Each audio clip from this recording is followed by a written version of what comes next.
ആസനം മരിയൻ ഉടമ്പടി ധ്യാനത്തിലേക്ക് നമ്മൾ ഭക്തിപൂർവ്വം പ്രവേശിക്കുകയാണ്. ഈശോയോട് നമുക്ക് ഹൃദയത്തിൽ നന്ദി പറയാം. ദൈവപിതാവിനാൽ ആകർഷിക്കപ്പെട്ടിട്ട് പരിശുദ്ധ ദൈവമാതാവ് ജീവനോടെ പ്രത്യക്ഷയായ ഈ അൾത്താരയിൽ ഈ സമയം നമ്മളെ ഒരുമിച്ച് കൂട്ടിയ ദൈവപിതാവിൻ്റെ സ്നേഹത്തിന് നമുക്ക് ഹൃദയത്തിൽ നന്ദി പറയാം. 2004 ഡിസംബർ 7 ഉച്ചകഴിഞ്ഞ് 2:30 ഇതുപോലൊരു ആരാധന മധ്യയാണ് ദൈവമാതാവ് സമയഘടികാരം നെഞ്ചിൽ ചാർത്തി ഈ അൾത്താരയിൽ പ്രത്യക്ഷയായിക്കൊണ്ട് ദുരന്തം ഉണ്ടാകുവാൻ പോകുന്നു, പ്രാർത്ഥിക്കണമെന്ന വലിയ ദൈവിക സന്ദേശം കൈമാറിയത്.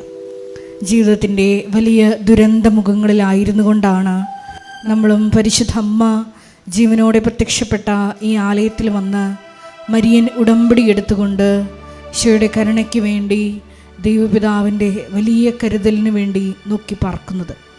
ഈ ധ്യാനം നയിക്കുവാൻ പോകുന്ന കൃപാസനത്തിൻ്റെ സ്ഥാപക ഡയറക്ടറായ ബഹുമാനപ്പെട്ട VP ജോസഫ് അച്ഛനെ ദൈവപിതാവിൻ്റെ കരങ്ങളിൽ സമർപ്പിച്ച് നമുക്കൊരു നിമിഷം പ്രാർത്ഥിക്കാം. ഈശോയെ, ഈ ആരാധനയിലൂടെ നീളം നീ തന്നെ അച്ഛനിലൂടെ ഞങ്ങളോട് സംസാരിക്കണമേ എന്ന് പ്രാർത്ഥിക്കുന്നു.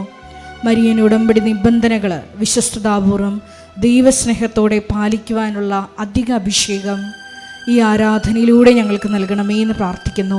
മരിയൻ ഉടമ്പടിയിൽ വന്നുപോയിട്ടുള്ള എല്ലാ പാകപ്പിഴകളും പരിഹരിക്കുവാൻ അധിക ബലം ഈ ആരാധനയിലൂടെ ഞങ്ങൾക്ക് നൽകണമേ എന്ന് പ്രത്യേകമായിട്ട് പ്രാർത്ഥിക്കുന്നു. 2015 മുതൽ കൃപാസനത്തിൽ വന്ന് മരിയൻ ഉടമ്പടി എടുത്തു പോയിട്ടുള്ള മുഴുവൻ മക്കളെയും അൾത്താരയിൽ സമർപ്പിച്ചുകൊണ്ട് ദിവികാരുണ്യനാഥനെ വരവേറ്റുകൊണ്ട് നമുക്ക് ഇരുകരങ്ങളും ഉയർത്തി ശക്തമായി സ്തുതിക്കാം.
വിശുദ്ധി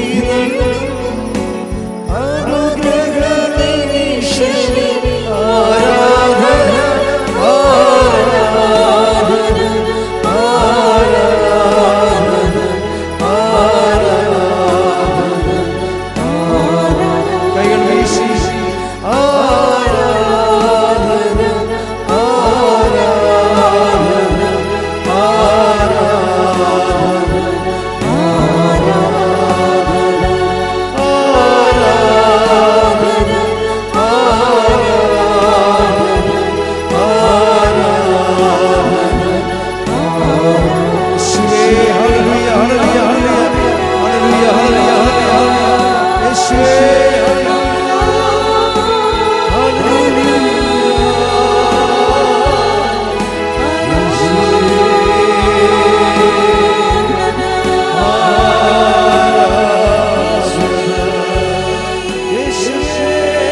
മാറ്റുന്ന ദൈവം അണയുന്ന നിമിഷമേ ആരാധന.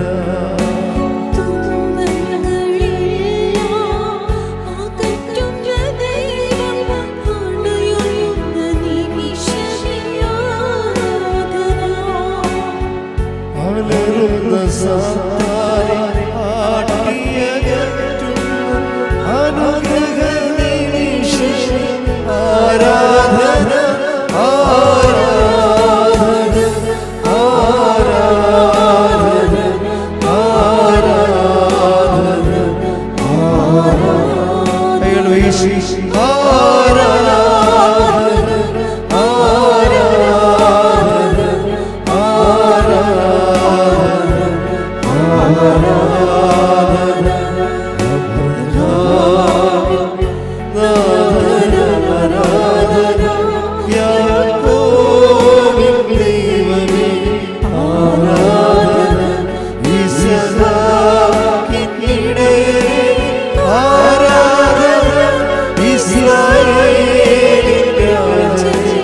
ആരാധന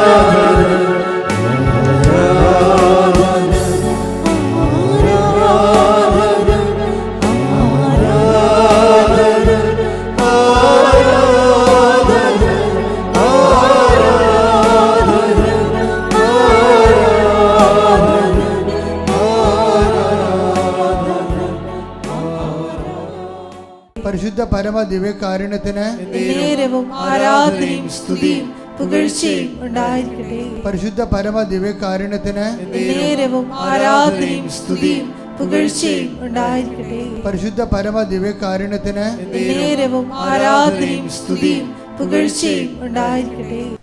സന്തോഷത്തോടെയാണ് നമ്മൾ കർത്താവിൻ്റെ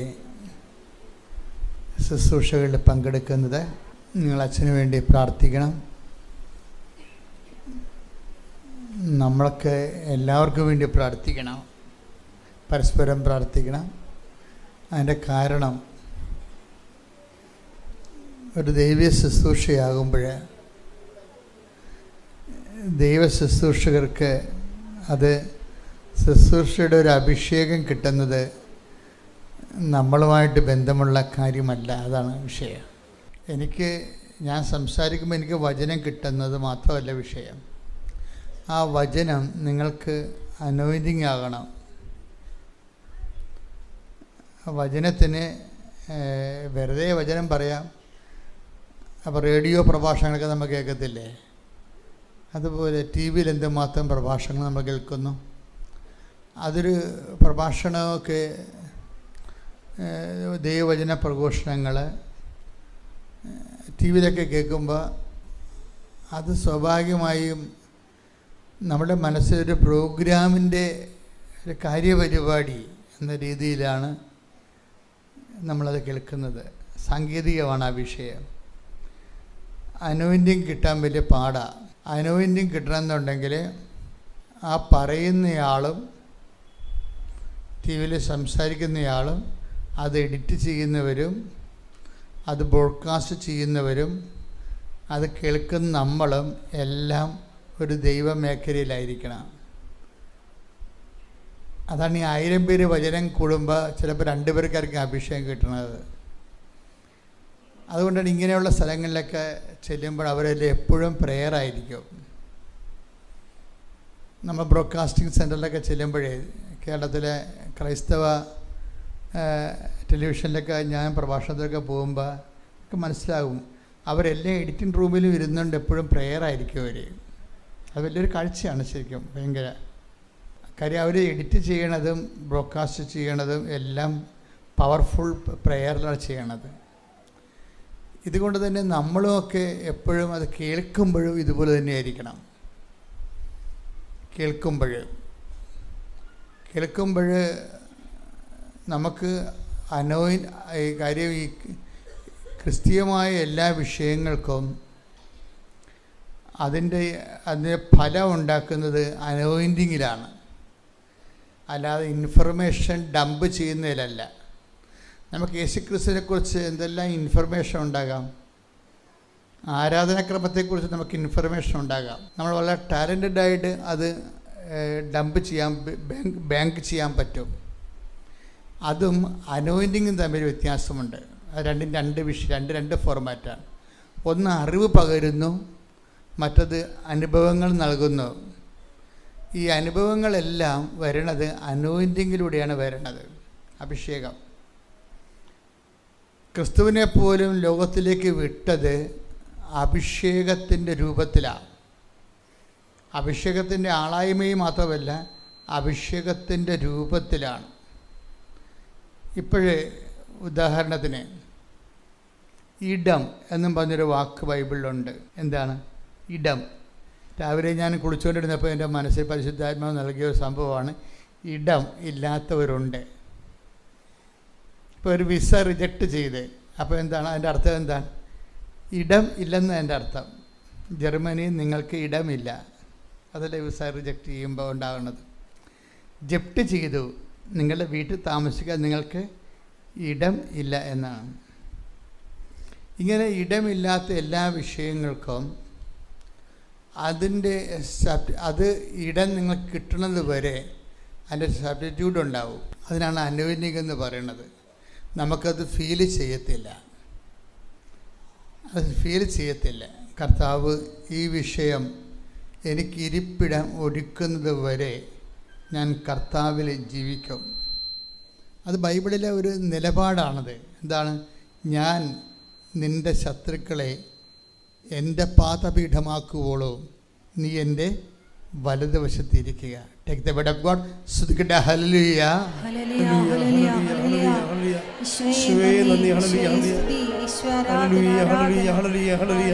യേശുവേ ആരാധന. യേശുവേ നന്ദി. മഹത്വം. ഹല്ലേലൂയ. 110 സങ്കീർത്തനം 1 തിരുവചനം. കർത്താവ് എൻ്റെ കർത്താവിനോട് അരുളി ചെയ്തു, ഞാൻ നിന്റെ ശത്രുക്കളെ നിന്റെ പാദപീഠമാക്കുവോളം നീ എൻ്റെ വലതുഭാഗത്തിരിക്കുക.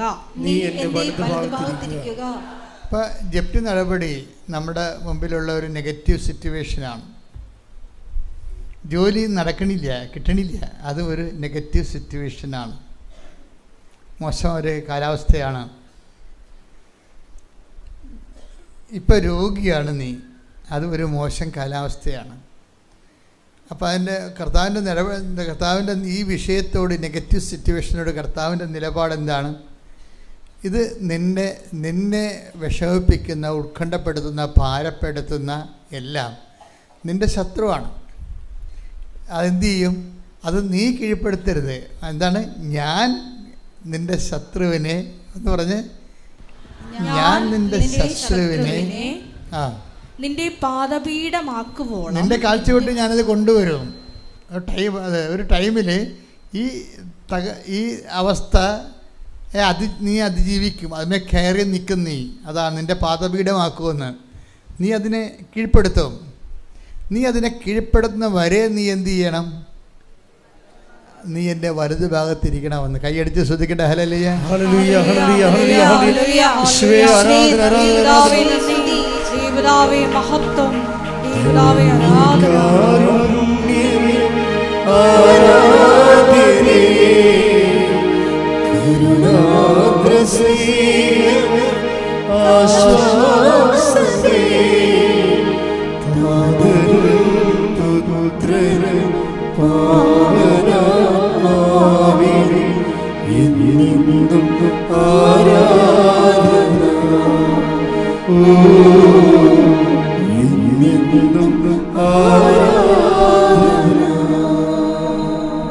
ഉടമ്പടിയുടെ ഒരു ഉദ്ദേശം അതാണ്.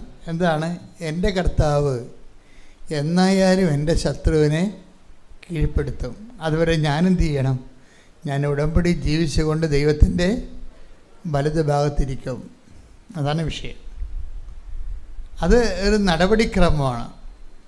ഈ വലത് ഭാഗത്തിരിക്കുന്നവൻ എന്തു ചെയ്യും?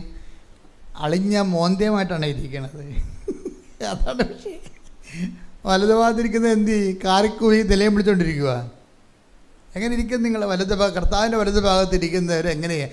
കാർക്കൂവി നിലയം വിളിച്ചുകൊണ്ടിരിക്കുക. വിഷയം തീരണത് വരെ കാർക്കൂവി നിലവിളിക്കുന്നവർ കർത്താവിൻ്റെ ഇടതുവശത്തായിരിക്കണത്.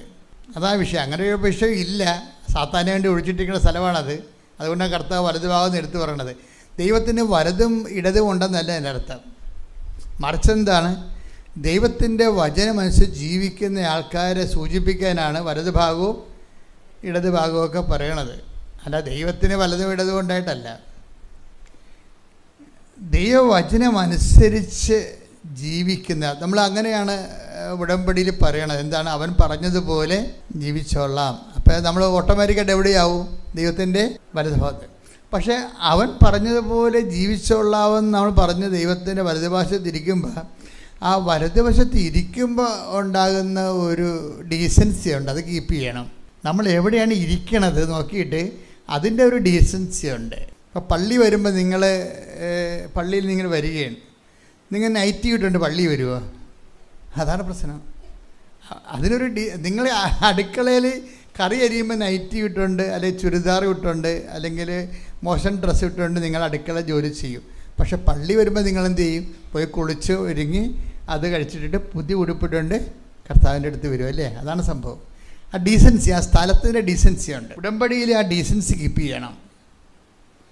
നിങ്ങൾ ഈ ഒരു കാലം നമ്മുടെ ശത്രുക്കളെ കീഴ്പ്പെടുത്തുന്ന വരെയാണ് നമ്മൾ എന്ത് ചെയ്യണം?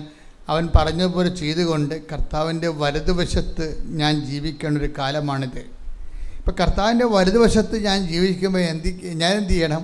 ആ സ്ഥാനത്തിൻ്റെ ഡീസൻസി കീപ്പ് ചെയ്യണം. ആ സ്ഥാനത്തിൻ്റെ ഡീസൻസി അവിടെ ഇരുന്നുകൊണ്ട് അലമുറയിടാനും നിലവിളിക്കാനും ബഹളം ഉണ്ടാക്കാനും നോക്കിയിട്ട് കാര്യമില്ല. കാര്യം ആ സ്ഥാനത്തിന് പറ്റാത്തതാണത്.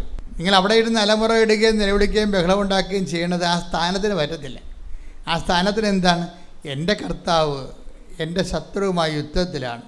അത് കീഴ്പ്പെടുത്തുന്ന വരെ ഞാൻ പ്രാർത്ഥിച്ചുകൊണ്ട് ഞാൻ കർത്താവിൻ്റെ തിരുസന്നിധിയിൽ അവൻ പറഞ്ഞതുപോലെ ചെയ്തുകൊണ്ട് പ്രത്യാശയോടെ എൻ്റെ ഉത്തരവാദിത്വം നിറവേറ്റും. പ്രത്യാശയോടെ ഞാൻ ഉത്തരവാദിത്വം. പ്രത്യാശയാണ് എപ്പോഴും ഈ വലതുവശത്തിരിക്കുന്ന കാലത്ത് നമുക്ക് ഉണ്ടാവേണ്ടത്. പ്രത്യാശ എന്ന് പറയുമ്പോൾ അവിടെ എന്താ പറ്റും?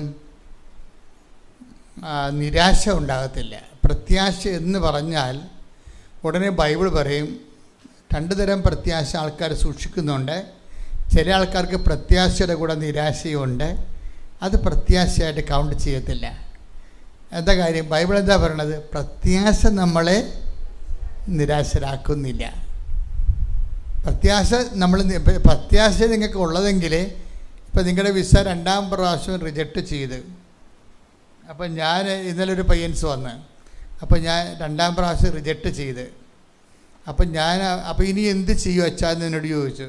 ഞാൻ പറഞ്ഞു, മണ്ട നീ പഠിക്ക്, നീ ഉഴപ്പാണ് ആള്. ഈ ആ PT എക്സാമിന് പരാജയപ്പെട്ടതുകൊണ്ടാണ് വിസ റിജക്റ്റായിരിക്കുന്നത്.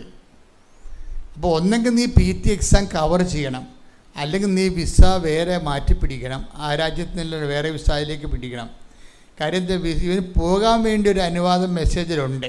മെസ്സേജ് എടുത്താൽ എടുത്ത് 4 കൊല്ലമൊക്കെ ആകുമ്പോൾ മെസ്സേജ് എടുത്തില്ല, ശരിയാകത്തില്ല. കൺഫ്യൂഷൻ വന്നാൽ അച്ഛൻ മെസ്സേജ് എടുക്കും.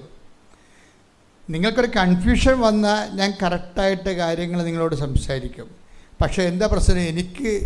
ഞാൻ കൺഫ്യൂഷൻ വന്ന് നിങ്ങൾക്ക് കാര്യങ്ങൾ സംസാരിക്കണ മുമ്പ് ഞാൻ 2 കാര്യങ്ങൾ നോക്കും. എന്ത് നോക്കും? സാക്ഷ്യം പറഞ്ഞതാണോ എന്ന് നോക്കും. അത് നോക്കും. ഉടമ്പടിയുടെ സ്റ്റാറ്റസ് എന്താണെന്ന് നോക്കും. ഉടമ്പടി ഒരു 3-4 പുതുക്കാതെ ഒന്നും അച്ഛൻ മെസ്സേജിലേക്ക് പോകത്തില്ല. കാര്യം ഉടമ്പടി പോയെടുത്ത് തിരിച്ച് വന്ന് അവർ വീട്ടിൽ അത് ചെയ്തോ ഇല്ലയോ നമുക്കറിയത്തില്ല. അവരച്ഛനെ കാണാൻ വേണ്ടി കൈയും കാലും പിടിച്ച് നിലയും പിടിച്ച് ചീട്ടും പിടിച്ചുകൊണ്ട് വരികയും ഇടിച്ചല്ലേ മേടിച്ചത്. പക്ഷേ ഇവർ ഉടമ്പടിയായിട്ട് ഒരു ബന്ധം ഉണ്ടാകത്തില്ല. ചില സമയത്ത് ഉടമ്പടിയുടെ ജീവിതം അല്ലായിരിക്കും ഇവിടെ അച്ഛനെ കാണാനുള്ള ചീട്ടൊപ്പിക്കാൻ വേണ്ടി ഉടമ്പടി എടുത്തിരിക്കുന്ന ആൾക്കാരുണ്ടാവും. ദൈവതിരുസ്ഥിതി നിങ്ങളുടെ സ്റ്റാറ്റസ് എന്താണ്? പദവി എന്താണ്? നിങ്ങൾ ഉടമ്പടി പുതുക്കി ജീവിക്കുന്നവരാണോ? അതിന് സാക്ഷ്യം പറഞ്ഞവരാണോ? അതൊക്കെല്ലാം നോക്കും. സാക്ഷ്യം പറഞ്ഞാൽ നമുക്കുള്ള സന്തോഷം എന്താണെന്ന് വെച്ച് കഴിഞ്ഞാൽ അവർ ഓൾറെഡി ദൈവത്തെ മഹത്വപ്പെടുത്തിയിട്ടുള്ളതാണ്. നമുക്ക് മനസ്സിലാകുന്ന വിഷയം എന്താണ്? അവരോട് ദൈവം കമ്മ്യൂണിക്കബിളാണ്. അപ്പോൾ നമുക്ക് പ്രശ്നമില്ല. അവർക്ക് അനുഗ്രഹങ്ങൾ കിട്ടിയത് ദൈവാനുഭവം നേടിയതുമാണ്. അപ്പോൾ അത് സാക്ഷ്യം പറഞ്ഞ നിസ്സാര കാര്യമല്ല. അത് സാക്ഷ്യം ഒരാൾ പറഞ്ഞു കഴിഞ്ഞാൽ അതിൻ്റെ അർത്ഥം എന്താണ്? നിങ്ങൾക്ക് ദൈവാനുഭവം നേടിയ ആൾക്കാരാണ്. അപ്പോൾ അതൊരു സർട്ടിഫിക്കറ്റാണ് ശരിക്കും പറഞ്ഞാൽ. ദൈവാനുഗ്രഹം ഉണ്ടായിട്ടും സാക്ഷ്യം പറയാതെ നടക്കുന്ന കളികളില്ലേ?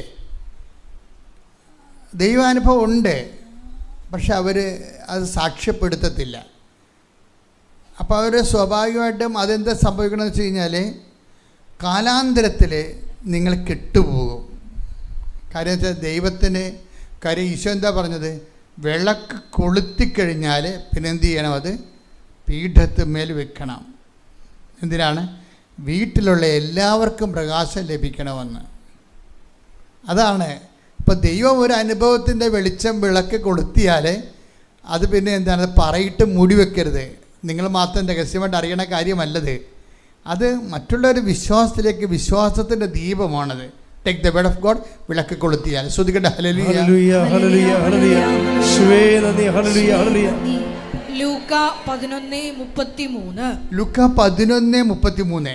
വിളക്ക് കൊളുത്തി പറഞ്ഞ വിളക്ക് കൊളുത്തി ആരും നിലവറയിലോ പറയുടെ കീഴിലോ വയ്ക്കാറില്ല. മറിച്ച് അകത്ത് പ്രവേശിക്കുന്നവർക്ക് വെളിച്ചം കാണാൻ പീഠത്തിന്മേലാണ് വയ്ക്കുന്നത്. ഉടമ്പടിയിലേക്ക് വന്ന ആൾക്കാരാണ് അത് അകത്ത് പ്രവേശിക്കുന്നതെന്ന് പറഞ്ഞാൽ എന്താണ്? ഉടമ്പടി ജീവിതത്തിലേക്ക് വന്ന ആൾക്കാരെ അവർക്ക് പ്രത്യാശ പകരണതാണ് ഈ സാക്ഷ്യം എന്ന് പറയുന്നത്. അവർക്ക് പ്രത്യാശ പകരാൻ.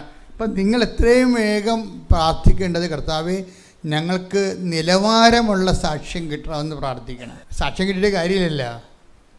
ചില ആൾക്കാരോട് ഞാൻ ചോദിച്ചു, ചേച്ചി സാക്ഷ്യം പറഞ്ഞതാണോ? എഴുതി കൊടുത്തതാണ്.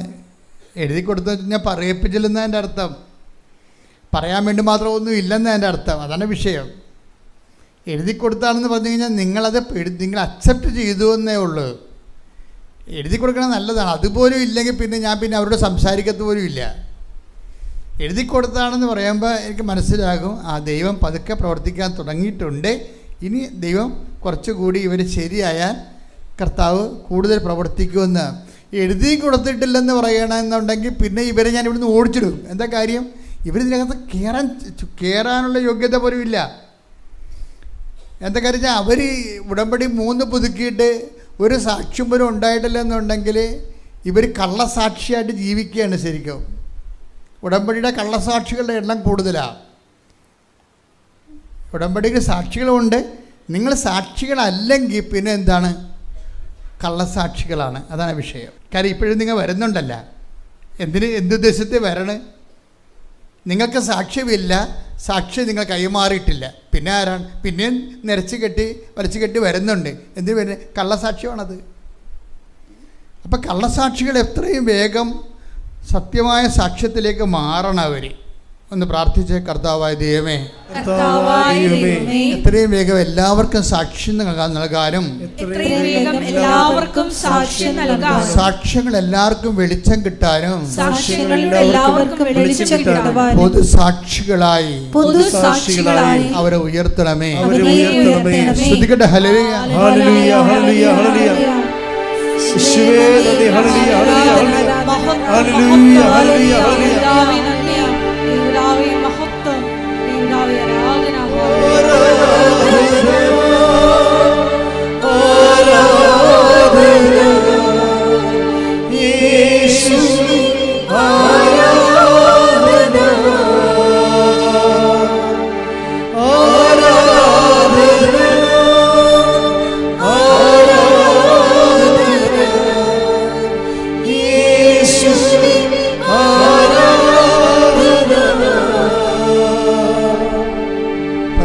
പരമദിവ്യകാരുണ്യത്തിന്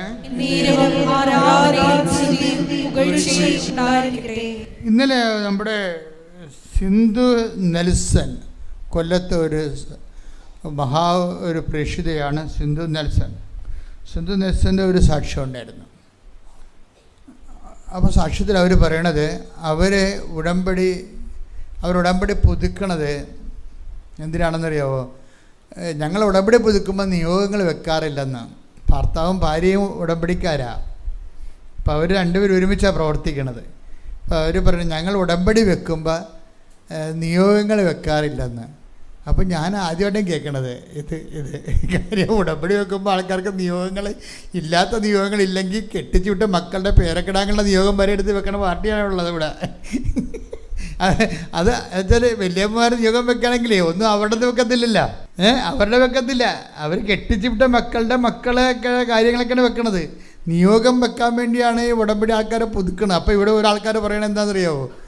ഈ സിന്ധു നെസം പറയണത് ഞങ്ങൾ ഉടമ്പടി പുതുക്കുമ്പോൾ നിയോഗം വെക്കാറില്ലെന്ന്. അപ്പം ഞാനിവിടെ നിൽപ്പുണ്ടായിരുന്നു, ഞാൻ നോക്കി ഇതെന്ത് പരിപാടി, പിന്നെ ഇവരെന്താ വെക്കണത് ഒക്കെ പറയണത്.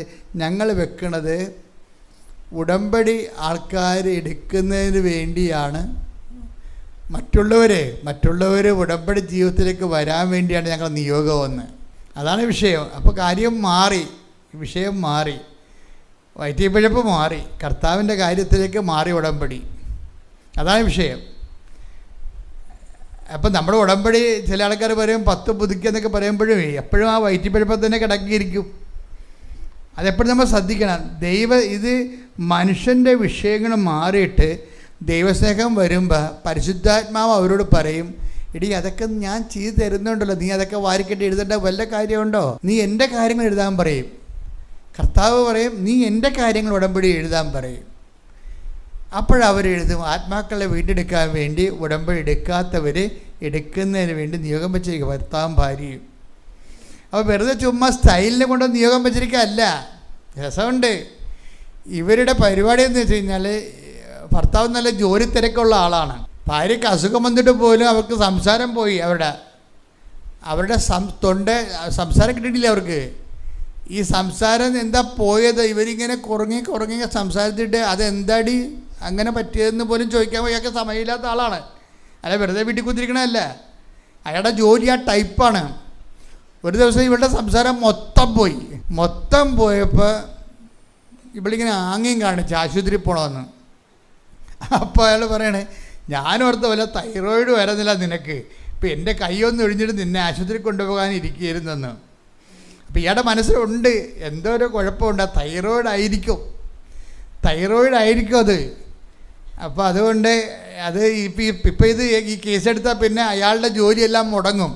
അതുകൊണ്ട് ആ ജോലി ഒരു പരുവത്തിലെത്തിയിട്ട് ഇവളെയും കൊണ്ട് ആശുപത്രിയിൽ പോകാം, തൈറോയിഡ് ഓപ്പറേറ്റ് ചെയ്യാമെന്നും പറഞ്ഞാണ് ഇയാൾ ഇരിക്കണത്. പക്ഷേ ഇപ്പോൾ ശബ്ദം മൊത്തം പോയി ആളിന്. അപ്പോഴുടനെ നിവർത്തിയില്ലാതെ ഇയാൾ ആശുപത്രി കൊണ്ടുപോകും, വൈഫിനെ ആശുപത്രി കൊണ്ടുപോയി അത് സ്കാൻ ചെയ്തൊക്കെ നോക്കിക്കഴിഞ്ഞപ്പോൾ ഉണ്ട് എന്തോ തടിപ്പ് വളരുകയാണ്, തൊണ്ടയിൽ തടിപ്പ് വളരുകയാണ്. ഇപ്പോൾ ഡോക്ടർ പറഞ്ഞ് ഇത് ഓപ്പറേറ്റ് ചെയ്യാനും സ്വരം പോകും, ഓപ്പറേറ്റ് ചെയ്തില്ലെങ്കിലും സ്വരം പോകും. ചില സമയത്ത് ഓപ്പറേറ്റ് ചെയ്താൽ സ്വരം തിരിച്ച് കിട്ടും. അപ്പോൾ സംഗതി നമ്മുടെ പിടിച്ചാൽ കിട്ടാത്ത അവസ്ഥയായി. അപ്പോൾ ഈ ഉദാഹരണം ഇത് സത്യസന്ധമായ പ്രേക്ഷിത വേല ചെയ്യുന്ന ഒരാളുടെ അനുഭവങ്ങളാണ്. നമ്മൾ പലരും ഉടമ്പടി എടുക്കുന്ന കാര്യം നമുക്ക് തട്ടുകിടന്ന് ഉണ്ടാകല്ലേ, എങ്ങനെയെങ്കിലും മര്യാദക്ക് സമാധാനത്തിൽ കിടന്ന് ഉറങ്ങാൻ പറ്റണേ, ഉള്ള ഭക്ഷണം കഴിച്ചുകൊണ്ട് അതിനെ നമ്മൾ സുരക്ഷിതമായിരിക്കാൻ വേണ്ടിയാണ് നമ്മൾ ഉടമ്പടി എടുക്കണം. എല്ലാവരും അല്ല, പലരും അങ്ങനെ ചെയ്യണം. പക്ഷേ ഇവിടെ എന്താ പ്രശ്നം? ഇവിടെ ഉടമ്പടി എടുക്കുന്നുണ്ട്, പക്ഷേ പുതിയ അസുഖങ്ങൾ ഈ പാർട്ടിക്ക് വരികയാണ്. അപ്പോൾ ഇവള് എന്ത് ചെയ്തെന്ന് വെച്ചാൽ ഇവള് പറയാം ഓപ്പറേഷൻ ഒന്നും ചെയ്യണ്ട. കാര്യം ഇവർക്ക് ഈ അമ്മയിൽ വല്ലാത്ത വിശ്വാസമാണ്. ഉടമ്പടി ചെയ്ത് ജീവിച്ചേ അവർ വേറെ ഒരു ലെവലിലാണ്. അവർ പറഞ്ഞാൽ അമ്മ സുഖപ്പെടുത്തട്ടെ, അല്ല ഞാൻ സ്വരമില്ലാതെയാണ് പോകണമെന്ന് അമ്മയ്ക്ക് ആഗ്രഹമുണ്ട്, ഞാൻ സ്വരമില്ലാതെ വർക്ക് ചെയ്യുമെന്നാണ് പറയണതേ. അതാണ് അവരുടെ മനസ്സിലിരിക്കണത്. എന്താണ് അപ്പോഴും പ്രേക്ഷിത പ്രവർത്തനമാണ്. സ്വരമില്ലാതെ വർക്ക് ചെയ്യണമെന്നാണ് അമ്മ ആഗ്രഹിക്കണമെങ്കിൽ ഞാൻ സ്വരമില്ലാതെ വർക്ക് ചെയ്യും. അപ്പോൾ ഓരോ മനുഷ്യരുടെ ഒരു നിലവാര മാറ്റങ്ങളുണ്ടെന്ന് വെച്ച് കഴിഞ്ഞാൽ വല്ലാത്ത നിലവാര മാറ്റമാണ്. അവരതുകൊണ്ട് ദൈവമായിട്ട് ഫൈറ്റ് ചെയ്യാനോ നിരാശപ്പെടാനോ സങ്കടപ്പെടാനോ ഞാൻ ഇത്രയും പ്രേക്ഷിത വേല ചെയ്തിട്ടും എൻ്റെ സ്വരം പോയല്ലോ. കാര്യം അവൾ സ്വരത്തിൽ പ്രാർത്ഥിക്കുന്ന ആളാണ്. അപ്പോൾ അവരുടെ മനസ്സിലുള്ളതെല്ലാം അവൾ പറയും ഞാൻ ആരാധനയ്ക്ക് പോകുമ്പോൾ മാത്രമേ മൗനമായിട്ടിരിക്കത്തുള്ളൂ. അല്ലാത്തപ്പോൾ പ്രാർത്ഥിക്കുമ്പോൾ ഞാൻ സ്വരത്തിലാണ് പ്രാർത്ഥിക്കുന്നത്. അപ്പോൾ എനിക്ക് സ്വരത്തിൽ പ്രാർത്ഥിക്കാത്ത കാരണം ഇപ്പോൾ ഭയങ്കര സങ്കടമാണ്. അത് അമ്മയ്ക്ക് അറിയാമല്ലോ. അപ്പോൾ എന്നാലും ആ വിഷയത്തെക്കുറിച്ച് ആ വിഷയം അവരെ ആശങ്കപ്പെടുത്തണില്ല.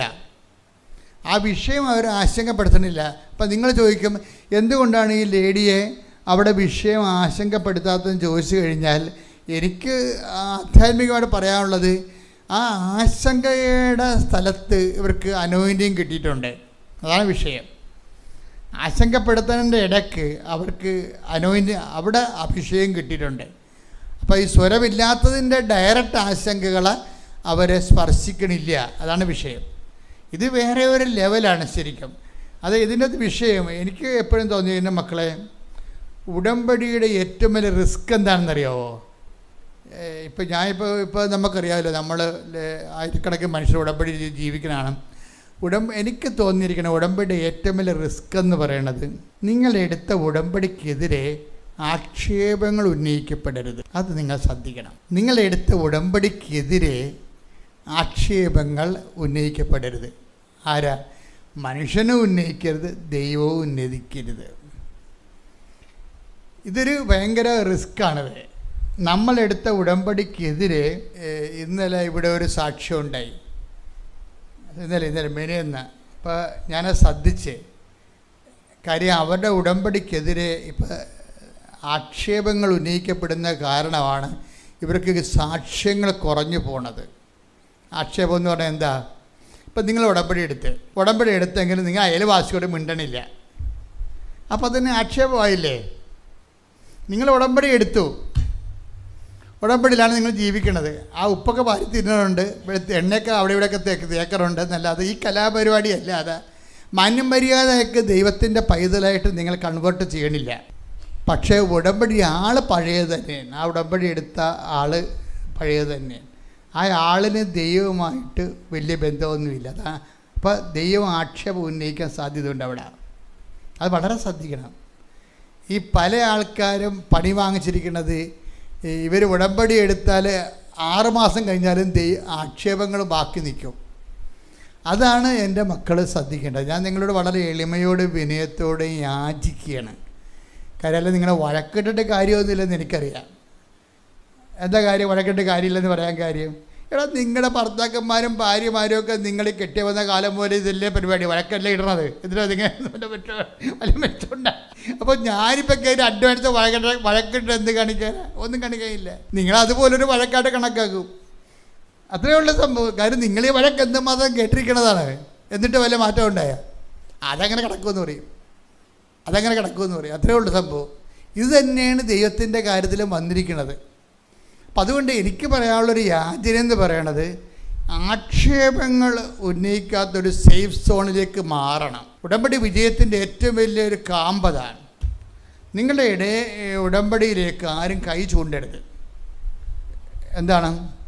നിങ്ങൾ ഉടമ്പടിയിലാണെങ്കിലും നിങ്ങൾ വായ്പ വാങ്ങിച്ച ആൾക്കാർക്ക് കൊടുക്കാനുള്ള പൈസ നിങ്ങളുടെ കിട്ടിയെങ്കിലും അത് നിങ്ങൾ അവർക്ക് കൊടുത്തില്ല.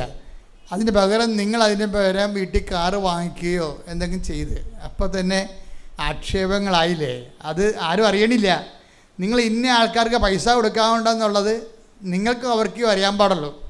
പക്ഷേ നിങ്ങൾക്ക് കൊടുക്കാനുള്ള കാശ് കിട്ടിയെന്നുള്ളത് നിങ്ങൾക്ക് മാത്രമേ അറിയാൻ പാടുള്ളൂ. പക്ഷെ വേറെ ആർക്കറിയാം? ദൈവത്തിനറിയാം. അപ്പോൾ അതുകൊണ്ട് തന്നെ നിങ്ങൾ ആ സംഭവം അവർക്ക് കൊടുക്കുക. അവരുടെ മകൾക്ക് കോളേജ് അഡ്മിഷൻ കൊടുക്കാനുള്ള കാശ് എടുത്തിട്ട് നിങ്ങൾ കാറ് വാങ്ങിച്ചു കഴിഞ്ഞാൽ ദൈവം കൈ ചൂണ്ടും, ആക്ഷേപം ഉന്നയിക്കപ്പെടും. അതാണ് ഈ ഉടമ്പടിയിൽ ഗതി പിടിക്കാത്തതിൻ്റെ കാരണം. അതാണ് ഉടമ്പടിയിൽ ആരാണ് ഗതി പിടിപ്പിക്കാത്തത്? നിങ്ങൾ തന്നെയാണ് ഗതി പിടിപ്പിക്കാത്തത്. ദൈവം എല്ലാ വിരലും കൊണ്ട്, നമ്മൾ ഒരു വിരലേ ചൂണ്ടത്തുള്ളൂ, ദൈവം എല്ലാ വിരലും ചൂണ്ടിക്കൊണ്ട് നിൽക്കും നമ്മുടെ നേരെ. ആക്ഷേപമാണ്. അപ്പോൾ പുതുക്കുമ്പോൾ എന്താ ചെയ്യേണ്ടത്? നിങ്ങൾ ഉടമ്പടി പുതുക്കുന്നവരെപ്പോഴും ശ്രദ്ധിക്കേണ്ടത് ആക്ഷേപങ്ങൾ കുറക്കാൻ പറ്റുക നോക്കണം. അത് ഭയങ്കര സീരിയസാണ്. ഈ ഉടമ്പടി 1-ാം ഘട്ടത്തിലൊക്കെ നല്ല ആക്ഷേപങ്ങൾ വരുവേ. മനുഷ്യൻ്റെ ഭാഗത്തു നിന്നും വരും, ദൈവത്തിൻ്റെ ഭാഗത്ത് വരും. അപ്പോൾ ഭർത്താവ് തന്നെ പറയും, അല്ലെ ഭാര്യ തന്നെ പറയും, ഇവർ ഉടമ്പടി എടുത്തിട്ടും ഗതി പിടിക്കത്തില്ലെന്നാണ് തോന്നണമെന്ന് പറയും. ഇവരുടെ കൈയിരിപ്പ് ഇതല്ലേ. ഇങ്ങനെയുള്ളവരൊക്കെ ഇപ്പോൾ ഉടമ്പടി എടുത്ത് വീട്ടിലെ കാശ് കളയാവുന്നല്ലാതെ വല്ല ഗുണവും ഉണ്ടെന്ന് ചോദിക്കും. അപ്പോൾ വീട്ടുകാർ തന്നെ ഉടമ്പടിക്കെതിരെ ആക്ഷേപം ഉന്നയിക്കുമ്പോൾ തന്നെ നിങ്ങൾക്ക് കരച്ചിൽ വരണം ശരിക്കും. അല്ലാതെ നിങ്ങൾ എടുത്ത് പിടിച്ചോണ്ട് നിന്നൊരു കാര്യമില്ല. വീട്ടുകാർ നിങ്ങളുടെ ഉടമ്പടിക്കെതിരെ ആക്ഷേപം ഉന്നയിക്കുമ്പോൾ അത് ദൈവത്തിൻ്റെ ഭാഗത്തു നിന്നാണ് അത് പറയണമെന്ന് മനസ്സിലാക്കണം. കാര്യം വീട്ടുകാരെ നിങ്ങളെ കൃത്യമായിട്ട് അറിയാൻ പറ്റത്തുള്ളൂ. വീട്ടുകാർ തന്നെ നിങ്ങൾക്ക്, ഞാനിപ്പോൾ ഇത് പറയാൻ കാരണം ഈ സിന്ധു നെൽസൺ സാക്ഷ്യം പറഞ്ഞപ്പോഴേ അവരുടെ ഒരു പ്രത്യേക മിഷൻ എന്താണെന്നറിയാമോ? അവരിവിടെ കൊണ്ട് എഴുതിയിട്ടിരിക്കണത് ഉടമ്പടിയിൽ വീണുപോയ ആൾക്കാരെ തിരിച്ചു കൊണ്ടുവരാൻ. അതാണ് എഴുതിയിരിക്കുന്ന ഒരു നിയോഗം. വല്ല കാര്യമുണ്ട. അപ്പോൾ അവരെന്ത് മാത്രം ഉയർന്നെന്ന് നോക്കിയേ. ഉടമ്പടിയില്ല അവരുടെ രണ്ടാമത്തെ നിയോഗം എന്താണ്? ഉടമ്പടി വീണുപോയ ആൾക്കാരെ, അവിടെ വീട്ടിലൊരു വിശേഷമൊന്നും എഴുതണില്ല. അവിടെ വീട്ടിലെ വിശേഷം എന്ന് പറയണത് അവരുടെ വീട്ടിൽ മാതാവുണ്ട്. അപ്പം അമ്മ അവിടെ ഉള്ള കാര്യം ആ വിശേഷമൊന്നും അവർ തിരക്കേണ്ട കാര്യമില്ല. അതാണ് അവരുടെ മനസ്സിരിപ്പ്. അതുകൊണ്ടാണ് അവർ പറഞ്ഞത് ഞാൻ മരുന്നൊന്നും എടുക്കത്തൊന്നുമില്ല. അമ്മയ്ക്ക് എപ്പോഴാണ് സ്വരം തരാൻ ഉദ്ദേശിക്കുന്നത് അമ്മ തന്നോളും. അതുവരെ ഞാൻ സ്വരമില്ലാതെ പ്രാർത്ഥിക്കാൻ പറഞ്ഞാൽ ഞാൻ സ്വരമില്ലാതെ പ്രാർത്ഥിക്കും. പക്ഷേ ഫെബ്രുവരി 20-ാം തീയതി ആകുമ്പോൾ എവിടെ നിന്നാണെന്ന് അറിയാൻ പറ്റില്ല. സ്വരം എല്ലാം കൂടി ഇങ്ങനെ വരാൻ തുടങ്ങി. അതാണ് വിശ്വാസത്തിൻ്റെ കാത്തിരിപ്പെന്ന് പറയുന്നത്. ശ്രദ്ധിക്കട്ടെ. ഹല്ലേലൂയ, ഹല്ലേലൂയ, ഹല്ലേലൂയ, ഹല്ലേലൂയ, ഹല്ലേലൂയ. മഹത്വം, മഹത്വം, ആരാധന, ഹല്ലേലൂയ, ഹല്ലേലൂയ, ആരാധന.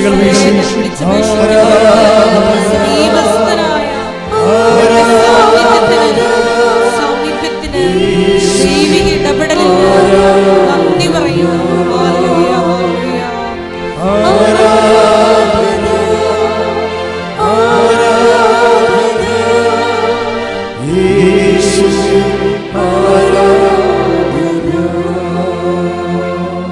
പരിശുദ്ധ പരമ ദിവ്യകാരുണ്യത്തിന് ആരാധനയും സ്തുതിയും പുകഴ്ചയും ഉണ്ടായിരിക്കട്ടെ. അപ്പൊ സിന്ധു ഒരു മരുന്നും കഴിക്കാതെ ഒരു ഓപ്പറേഷനും പോകാതെ അവളെന്താ പറഞ്ഞത്? അമ്മ വീട്ടിലുണ്ട്, വീട്ടുകാരി അമ്മയ്ക്കറിയാമല്ലോ. അമ്മ ആഗ്രഹിക്കുമ്പോൾ സ്വരം തരും, അല്ലെങ്കിൽ സ്വരമില്ല ഞാൻ എൻ്റെ ജോലി ചെയ്യും. അതാ നിലപാടെന്ന് പറഞ്ഞതാണ്. വിശ്വാസം കൊണ്ട് ലോകത്തെ ജയിക്കുന്ന രീതികളാണതൊക്കെ. അപ്പോൾ എന്ത് പറ്റി? ഇങ്ങനെ ഒരു നിലപാടെടുത്ത കാരണം അവരുടെ ഉടമ്പടി സത്യസന്ധമായി സേഫ് സോണിലായി. അപ്പോൾ എന്ത് പറ്റി? ഒരു ഓപ്പറേഷനുമില്ല, മരുന്നുമില്ല. ആ മരുന്നില്ലാതെ ഫെബ്രുവരി 20-ാം തീയതി ആയപ്പോൾ സ്വരം അമ്മ തിരിച്ചു കൊടുത്തു. അപ്പോൾ അത് എന്നാ വിഷയം എന്ന് വെച്ചാൽ ഇത് വേറൊരു ലെവലാണ്. നമ്മൾ ഉടമ്പടിയിലുള്ള ഒരു ഗുണമെന്ന് പറയുന്നത് വേറെ ഒരു പ്രാർത്ഥനാ പദ്ധതിയും ഇതിൻ്റെ ഒപ്പം നിൽക്കാത്തതിൻ്റെ കാരണം ഇതിൻ്റെ അകത്തുള്ള കണ്ടൻറ്റ് വൈസ് റിച്ചാണ് ഭയങ്കര. ഇപ്പോൾ ഈ ഉടമ്പടിയുടെ ഇവരുടെ ഒന്നാമത്തെ നിയോഗം, ഉടമ്പടി പുതുക്കുമ്പോൾ ഒന്നാമത്തെ നിയോഗം എന്താണ്? ഉടമ്പടി എടുക്കാത്തവരെ ഉടമ്പടി എടുപ്പിക്കാൻ. അതാണ് ഒന്നാമത്തെ നിയോഗം. രണ്ടാമത്തെ നിയോഗം എന്താണ്? ഉടമ്പടി വീണ് പോയവരെ എഴുന്നേൽപ്പിക്കാൻ. അപ്പോൾ ഉടമ്പടി വീണ് പോയവരെ എഴുന്നേൽപ്പിക്കാൻ വേണ്ടി ഇവരെല്ലാ ദിവസവും 3 മണിയാകുമ്പോൾ വീട്ടിൽ നിന്ന് ഇറങ്ങി പോവുകയാണ്. ഓരോ വീട്ടിൽ നിങ്ങൾ ഉടമ്പടി എടുത്തതാണെന്ന് ചോദിക്കും. അപ്പോൾ അവർ പറയും ഉടമ്പടി എടുത്താണ് കൊച്ചേ, ഇടയ്ക്ക് വീണ് പോയി. പിന്നെ എന്തു ചെയ്യും? അവിടെ ഇരുന്നുകൊണ്ട് ഉടമ്പടി എങ്ങനെയാണ്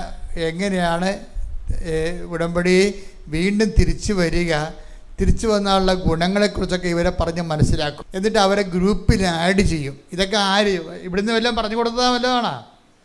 ഇതൊക്കെ പരിശുദ്ധാത്മാവ് പറഞ്ഞിട്ട് അവർ സ്വന്തമായിട്ട് ചെയ്യുന്ന പരിപാടികളാണ് ഇതൊക്കെ. എന്നിട്ട് അവരെ ഗ്രൂപ്പിൽ ആഡ് ചെയ്യും. എന്നിട്ട് അവരുടെ സ്പിരിച്വൽ മെയിൻ്റനൻസ് നിരീക്ഷിക്കും. ഇവർ ആത്മാവിൽ വളരുന്നുണ്ടോ എന്ന് പരിശോധിക്കും. അങ്ങനെയൊക്കെയാണ് ചെയ്യണത്. അപ്പോൾ അങ്ങനെ വന്നപ്പോൾ കുറച്ച് കഴിഞ്ഞപ്പോൾ ഇവർക്കൊരു കുഴപ്പം പറ്റി. എന്താ? ഇവർക്ക് കിഡ്നിയിൽ കല്ല് വന്നു. അപ്പോൾ ഭയങ്കര വയറുവേദനയാണ്. വയറുവേദന കൊണ്ട് പൊളയണ ആൾ. അപ്പോൾ ഇവരുടെ സ്കാനിങ് റിപ്പോർട്ട് എടുത്തപ്പോൾ 2002 മുതൽ സ്കാനിങ് ഉണ്ട് ഇവർക്ക്. അന്ന് ആ എല്ലാ സ്കാനിങ്ങിലും ഇവർക്ക് കിഡ്നി കല്ലുണ്ട്. അപ്പോൾ 2002 മുതൽ കിഡ്നി കല്ലുള്ള പാർട്ടിയാണ്. ഇപ്പം എന്നാ ഇപ്പോൾ കിഡ്നി കല്ലാണെന്ന് മനസ്സിലായതും അതിൻ്റെ വേദന ഇപ്പം സഹിക്കാൻ പറ്റാത്തതായി. അവളെ ആൾക്കാരെയും കൊണ്ടുവന്ന് ഇവിടെ ഉടമ്പടി എടുപ്പിക്കാൻ വേണ്ടി വരുമ്പോഴും ഇവളുടെ മാതാവിൻ്റെ മുമ്പിൽ നിൽക്കുമ്പോഴും വയറുവേദന സഹിക്കാൻ പറ്റത്തില്ല. അപ്പോൾ വയറുവേദന സഹിക്കാൻ പറ്റാതെ ഇവളാ ഉടമ്പടി വിളക്കിൻ്റെ അടുത്ത് എഴുന്നേച്ച് അമ്മയോട് പറയും, അമ്മേ ഈ കല്ല് എങ്ങനെ കളയണമെന്ന് അമ്മയ്ക്കറിയാം, അത് ഞാൻ വേറെ ഒന്നും പറയണില്ലെന്ന് പറഞ്ഞ് വിളക്കെന്ന് എന്നെ വായിച്ച് വയറെത്തേക്കും അവിടെ. പിന്നെ സ്കാൻ ചെയ്യുമ്പോൾ കല്ലില്ല. അതാണ് വിഷയം. എന്നിട്ട് വിഷയം എന്ന് വെച്ച് കഴിഞ്ഞാൽ ഈ ആൾക്കാരെ ഇവൾക്ക് എന്നാ ഹോംവർക്ക് കൊടുത്താലും ഇവളത് 100 മാർക്ക് മേടിക്കും. എന്താ കാര്യം? വിശ്വാസ ജീവിതമാ, ചെയ്യണ ജോലി അത്തരവാ. ചില വീടുകളിലൊക്കെ ചെല്ലുമ്പോൾ ഉടമ്പടി എന്തുകൊണ്ടാണ് നിന്ന് പോയെന്ന് ഇപ്പോൾ ചില ആൾക്കാർ പറയും, കൊച്ചെ ഉടമ്പടി എടുത്തതാണ്, ഇപ്പോൾ ഉടമ്പടി കാശ് രൂപം കാണാനില്ലെന്ന്. അപ്പോൾ ഓരോ വീടിൻ്റെ അവസ്ഥ കണ്ടില്ലേ? ഉടമ്പടി എടുത്ത്, അപ്പോൾ ഉടമ്പടി കാശ് രൂപം കാണാനില്ലെന്ന് പറയുമ്പോൾ തന്നെ എൻ്റെ അർത്ഥം എന്താ? ഉടമ്പടി നിങ്ങൾ ഉഴപ്പുമ്പോൾ തന്നെ ദൈവം കാശ് രൂപം എടുത്ത് മാറ്റും. പ്രമാണമല്ലേ അത്? ഈ കന്നുകാലി എടുത്ത് ഉടമ്പടി കാശ് രൂപം എന്നിട്ട് കാര്യമില്ലല്ലോ. ഇത് വയറ്റിപ്പഴപ്പിന് വേണ്ടി ഉടമ്പടി എടുത്ത് ദൈവത്തെ പറ്റിക്കാൻ വന്നിരിക്കേണ്ട ജാതിയാണ്. അപ്പോൾ ദൈവത്തെ പറ്റിച്ച് കഴിഞ്ഞാൽ പിന്നെ എന്ത് ചെയ്യും ദൈവം? അപ്പം തന്നെ കാശ് രൂപ എടുത്ത് മാറ്റും. അതാണ് ഇവർ പറയണത്, കാശ് രൂപം കാണാനില്ലെന്ന്. കാണാനില്ല അല്ല, എടുത്ത് മാറ്റിയതാ. നിങ്ങളിനി അതും കൊണ്ട് ചോദിച്ചുണ്ടാകേണ്ട കാര്യമില്ലല്ലോ. അത് നിങ്ങൾ ദൈവമായിട്ട് എടുത്ത ഉടമ്പടിയുടെ പ്രമാണമാണ് ഈ ഉടമ്പടി കാശ് രൂപം എന്ന് പറയണത്. അതിന്മേൽ തൊട്ട് ആൾക്കാർ വിശ്വാസപ്രമാണം ചൊല്ലിയാണ് പിശാചിനെ വരെ ജയിച്ചിരിക്കുന്നത്. അപ്പം അതുകൊണ്ട് ജീവിക്കുന്ന 10,000 മനുഷ്യർ ഇവിടെ ഉണ്ട്. നീ ഇവിടെ വന്ന് എടുക്കേണ്ട ഒരു കാര്യമില്ല. നീ പണ്ട് മുതലേ ദൈവത്തിന് ബിസ്ക്കറ്റ് പോലെ തിന്നു തീർക്കണ ഒരു പിശാച. അതിൻ്റെ പേരിലാണ് നീ ഉടമ്പെടുക്കാൻ വേണ്ടി വന്നിരിക്കുന്നത്, വയറ്റിപ്പഴപ്പിന് വേണ്ടിയാ. അപ്പോൾ ഈ ഒരു മൈൻഡ് സെറ്റ് ഉള്ളത് കാരണം ഉടമ്പടി ദൈവം അപ്പം തന്നെ ഇവിടെ ഉടമ്പടിയിലല്ല. ഉടമ്പടി കൺകറൻ്റ് ഇല്ല ഇവക്ക്. ഇവളിവിടെ വന്ന് എന്തൊക്കെ കാണിച്ചു പോയെന്നല്ലാതെ ഇവളുടെ ഉടമ്പടി ദൈവം അംഗീകരിച്ചിട്ടില്ല. മൊത്തം ആക്ഷേപമാണ് ആ ഉടമ്പടിക്ക്. ഉടമ്പടിയുടെ ആയിട്ടുള്ള ഒരു ദൈവത്തിൻ്റെ അനുസരിച്ച് കോമ്പറ്റൻസി ഉണ്ടാവും. ദൈവം ഞാനുമായിട്ട് ഉടമ്പടി ചെയ്യാൻ ഞാൻ യോഗ്യയാണോ എന്ന് ഒരു ആത്മാർത്ഥതയുള്ള ആൾക്കാർ സ്വന്തമായിട്ടെങ്കിലും ചിന്തിച്ച് നോക്കും. ആ ഒരു ബോധം പോലും ഇല്ലാത്ത കണ്ടവർക്കുമാണ് ഉടമ്പടി എടുത്തിരിക്കുന്നത്.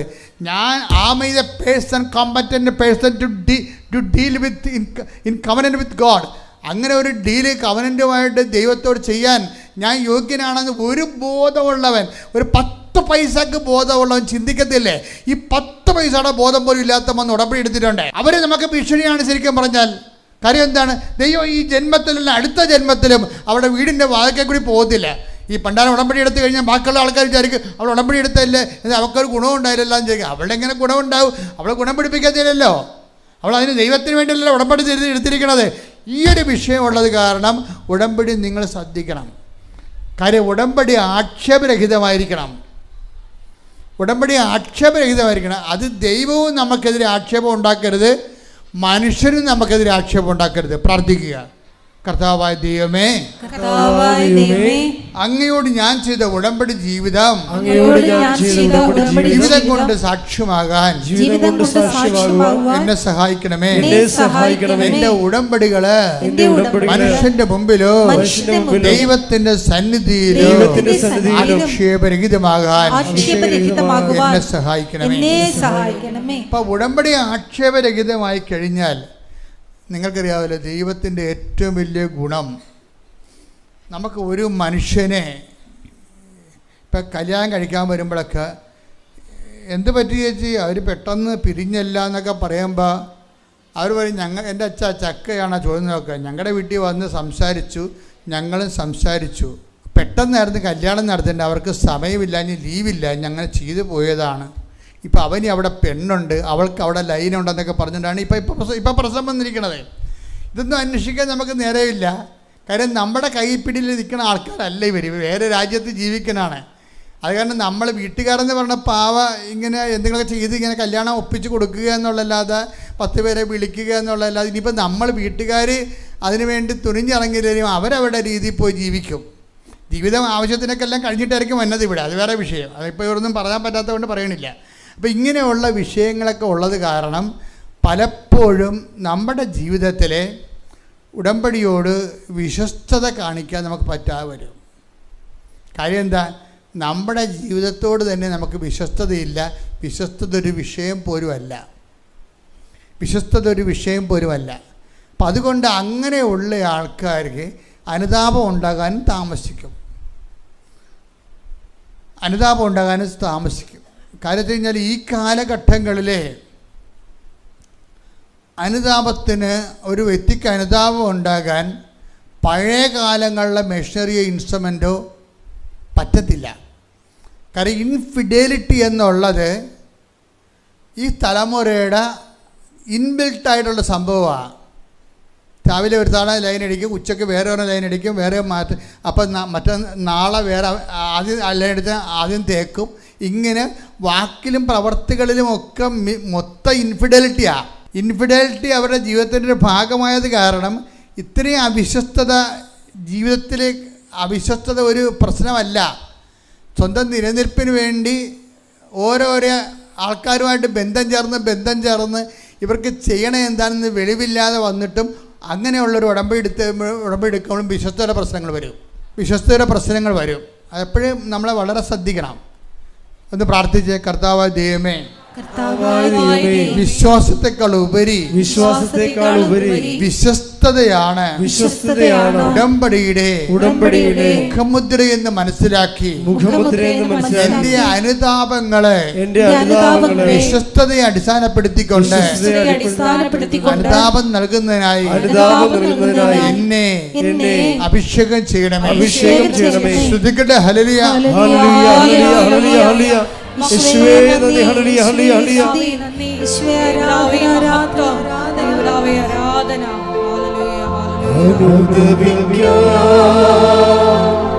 കൃപയേ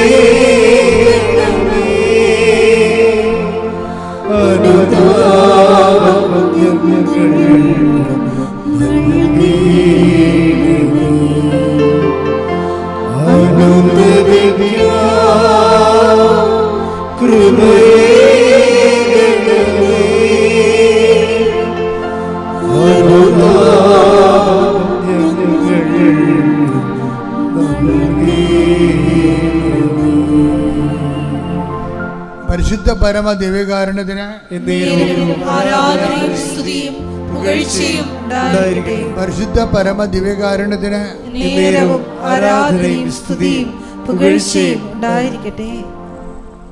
അപ്പൊ ഇവരുടെ മൂന്നാമത്തെ നിയോഗം എന്താണെന്നറിയാവോ? മൂന്നാമത്തെ നിയോഗം ഉടമ്പടിയിലെ കാരുണ്യ പ്രവർത്തികളും മുടങ്ങിപ്പോയ ആൾക്കാരെ കാരുണ്യ പ്രവർത്തിയിലേക്ക് തിരിച്ചു കൊണ്ടുവരണതാണ്. നിയോഗങ്ങൾ കേട്ടില്ലേ? അതായത് ഇവിടെ മൂന്നാമത്തെ നിയോഗം. ആദ്യത്തെ നിയോഗം എന്തായിരുന്നു? ഉടമ്പടി എടുക്കാത്ത എടുപ്പിക്കുക. രണ്ടാമത്തെ നിയോഗം എന്തായിരുന്നു? ഉടമ്പടി വീണു പോയവരെ താങ്ങി നിർത്തുക. മൂന്നാമത്തെ നിയോഗം എന്താണ്? ഉടമ്പടിയിലെ കാരുണ്യ പ്രവർത്തികളില്ലാത്തവരെ കണ്ടുപിടിച്ചുകൊണ്ട് അവരെ കൊണ്ട് കാരുണ്യ പ്രവർത്തി ചെയ്യിക്കുക. അതിനെ വീട്ടിൽ പോയി കുത്തിരിക്കണേ ഓരോരുത്തൻ്റെ. എങ്ങനെയാണ് കാരുണ്യ പ്രവൃത്തി ചെയ്യണത്? കാരുണ്യ പ്രവൃത്തി ചെയ്യാൻ വേണ്ടി ഒരു പ്രോജക്റ്റ് ഉണ്ടാക്കി കൊടുക്കുകയാണ് അവർക്ക്. എന്താ പ്രോജക്റ്റ്? ഒരു വീട് ജപ്തി വന്ന് അത് മൊത്തം പോയി. അവർ മൊത്തം പോയി. ആ വീട് ജപ്തി ചെയ്ത് പോയി. പിന്നെ എന്താണ്? അവർ ടർപ്പോളെ താഴെ താമസിക്കണം ഇപ്പോൾ ഒരു വീട്ടുകാർ. അപ്പോൾ അതൊരു പ്രോജക്റ്റായിട്ട് ഇവരെടുത്ത് ആ ചേച്ചിക്ക് എന്താണ്, അവിടെ യൂട്രസ് ഇറങ്ങിക്കൊണ്ടിരിക്കുകയാണ്. എന്തൊരു കഷ്ടമാണ് മനുഷ്യൻ അനുഭവിക്കണമെന്ന് നോക്കിയേ. ജപ്തി വന്ന് അവർ മഴയത്തായിപ്പോയി. അവൻ്റെ താമസിച്ചിട്ടും അവരുടെ യൂട്രസ് ഇറങ്ങി ബ്ലീഡിങ് ആയി. അപ്പോൾ ഇവർ അവിടെ ചെന്ന് അങ്ങനെ ആ കുടുംബത്തെ കണ്ടുപിടിച്ചിട്ട് എന്ത് ചെയ്ത്, ഈ കാരുണ്യ പ്രവൃത്തി ചെയ്യാത്ത ആൾക്കാരെല്ലാം വീട്ടിൽ പോയിട്ട് ഉടമ്പടി എടുത്തിട്ടുണ്ട്. കാരുണ്യ പ്രവൃത്തി ഇല്ല, അവർക്ക് അറിയത്തില്ല എന്താണെന്ന്. കാര്യം മോളിൽ പോയിരുന്ന് ഉറങ്ങിയ പാർട്ടി ആയിരിക്കും. അതാണ് വിഷയം. അവിടെ നിന്നുണ്ട് മൊബൈലൊക്കെ. ഞാൻ ഇടയ്ക്ക് ചിലപ്പോൾ ഈ പുതുക്കാൻ വേണ്ടി പോയിരിക്കുന്ന സ്ഥലത്ത് കൂടി നമ്മൾ ഒന്ന് പോയി നോക്കിയേ. അവിടെ പോയിരുന്നുണ്ട് ഈ മൊബൈലൊക്കെ നോക്കിക്കൊണ്ടിരിക്കുകയാണേ കുറേ പേര്. അതാണ് അതൊക്കെ കാണുമ്പോൾ അറിയാൻ പറ്റൂ. കാര്യം അങ്ങനെ കുറേ പേരുണ്ട്. ഈ പുതുക്കാൻ പോണ പാട്ടി വെച്ച് മൊബൈൽ നോക്കിക്കൊണ്ടിരിക്കും. ചില ആൾക്കാർ ഉറങ്ങിക്കൊണ്ടിരിക്കും. അപ്പോൾ എനിക്ക് കാണുമ്പോൾ ചിരി വരും. എന്താ കാര്യം? വെറുതെ വീട്ടിലിരുന്ന് പണി പഠിക്കണവരെ ഇവിടെ വന്ന് മറ്റുള്ളവർക്ക് ഉതപ്പുണ്ടാക്കി അതിൻ്റെ കൂടി എക്സ്ട്രാ പണിയും മേടിച്ചുകൊണ്ടിരിക്കുന്ന അവിടെ ഈ പാർട്ടിയാണ് ഈ കാരുണ്യ പ്രവൃത്തി മുടങ്ങിക്കഴിഞ്ഞാൽ അപ്പം തന്നെ ഉടമ്പടി കട്ടാകുമല്ലോ. അവൻ പറയണ പോലെ ചെയ്തോളാമെന്നാണല്ലോ പറഞ്ഞിരിക്കുന്നത്. അവൻ പറഞ്ഞ കാര്യം മുഴുവൻ കാരുണ്യ പ്രവൃത്തിയാണല്ലോ. ഞാൻ രോഗിയായിരുന്നു, നിങ്ങളെന്നെ സന്ദർശിച്ചു. ഞാൻ നഗ്നനായിരുന്നു, നിങ്ങളെന്നെ ഉടുപ്പിച്ചു. ഞാൻ കാരാഗൃഹവാസിയായിരുന്നു, നിങ്ങളെന്നെ സന്ദർശിച്ചു. അതെല്ലാം അവൻ പറയണ പോലെ ചെയ്യണതെല്ലാം കാരുണ്യ പ്രവൃത്തിയാണ്.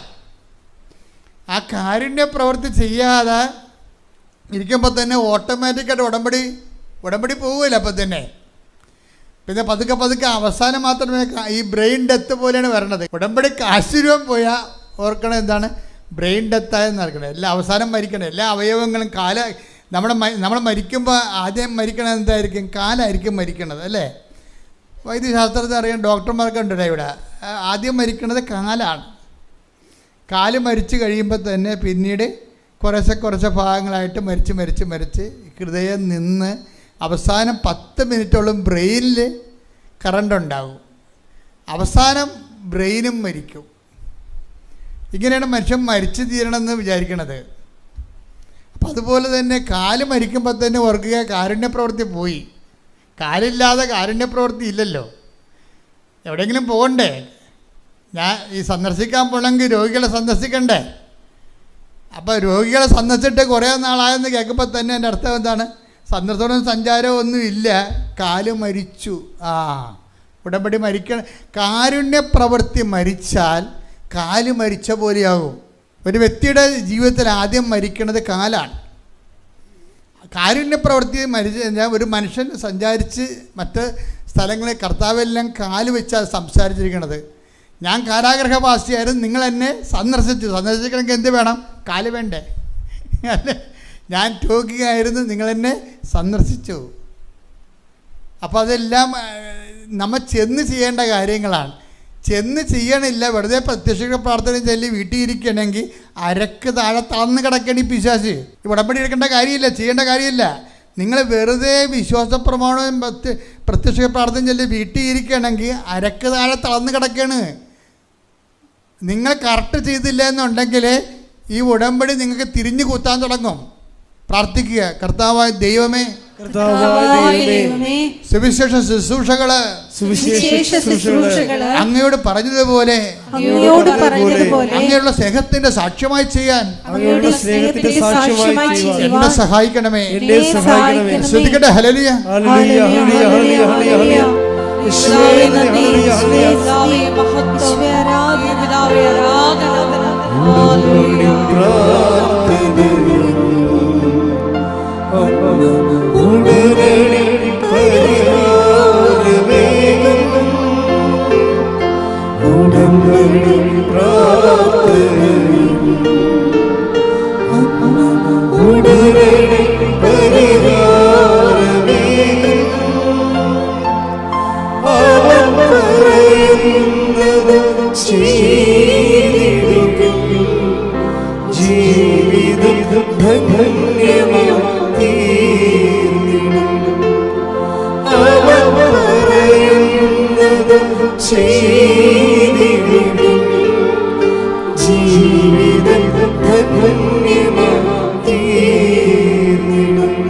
പരിശുദ്ധ പരമ ദിവ്യകാരുണ്യത്തിന്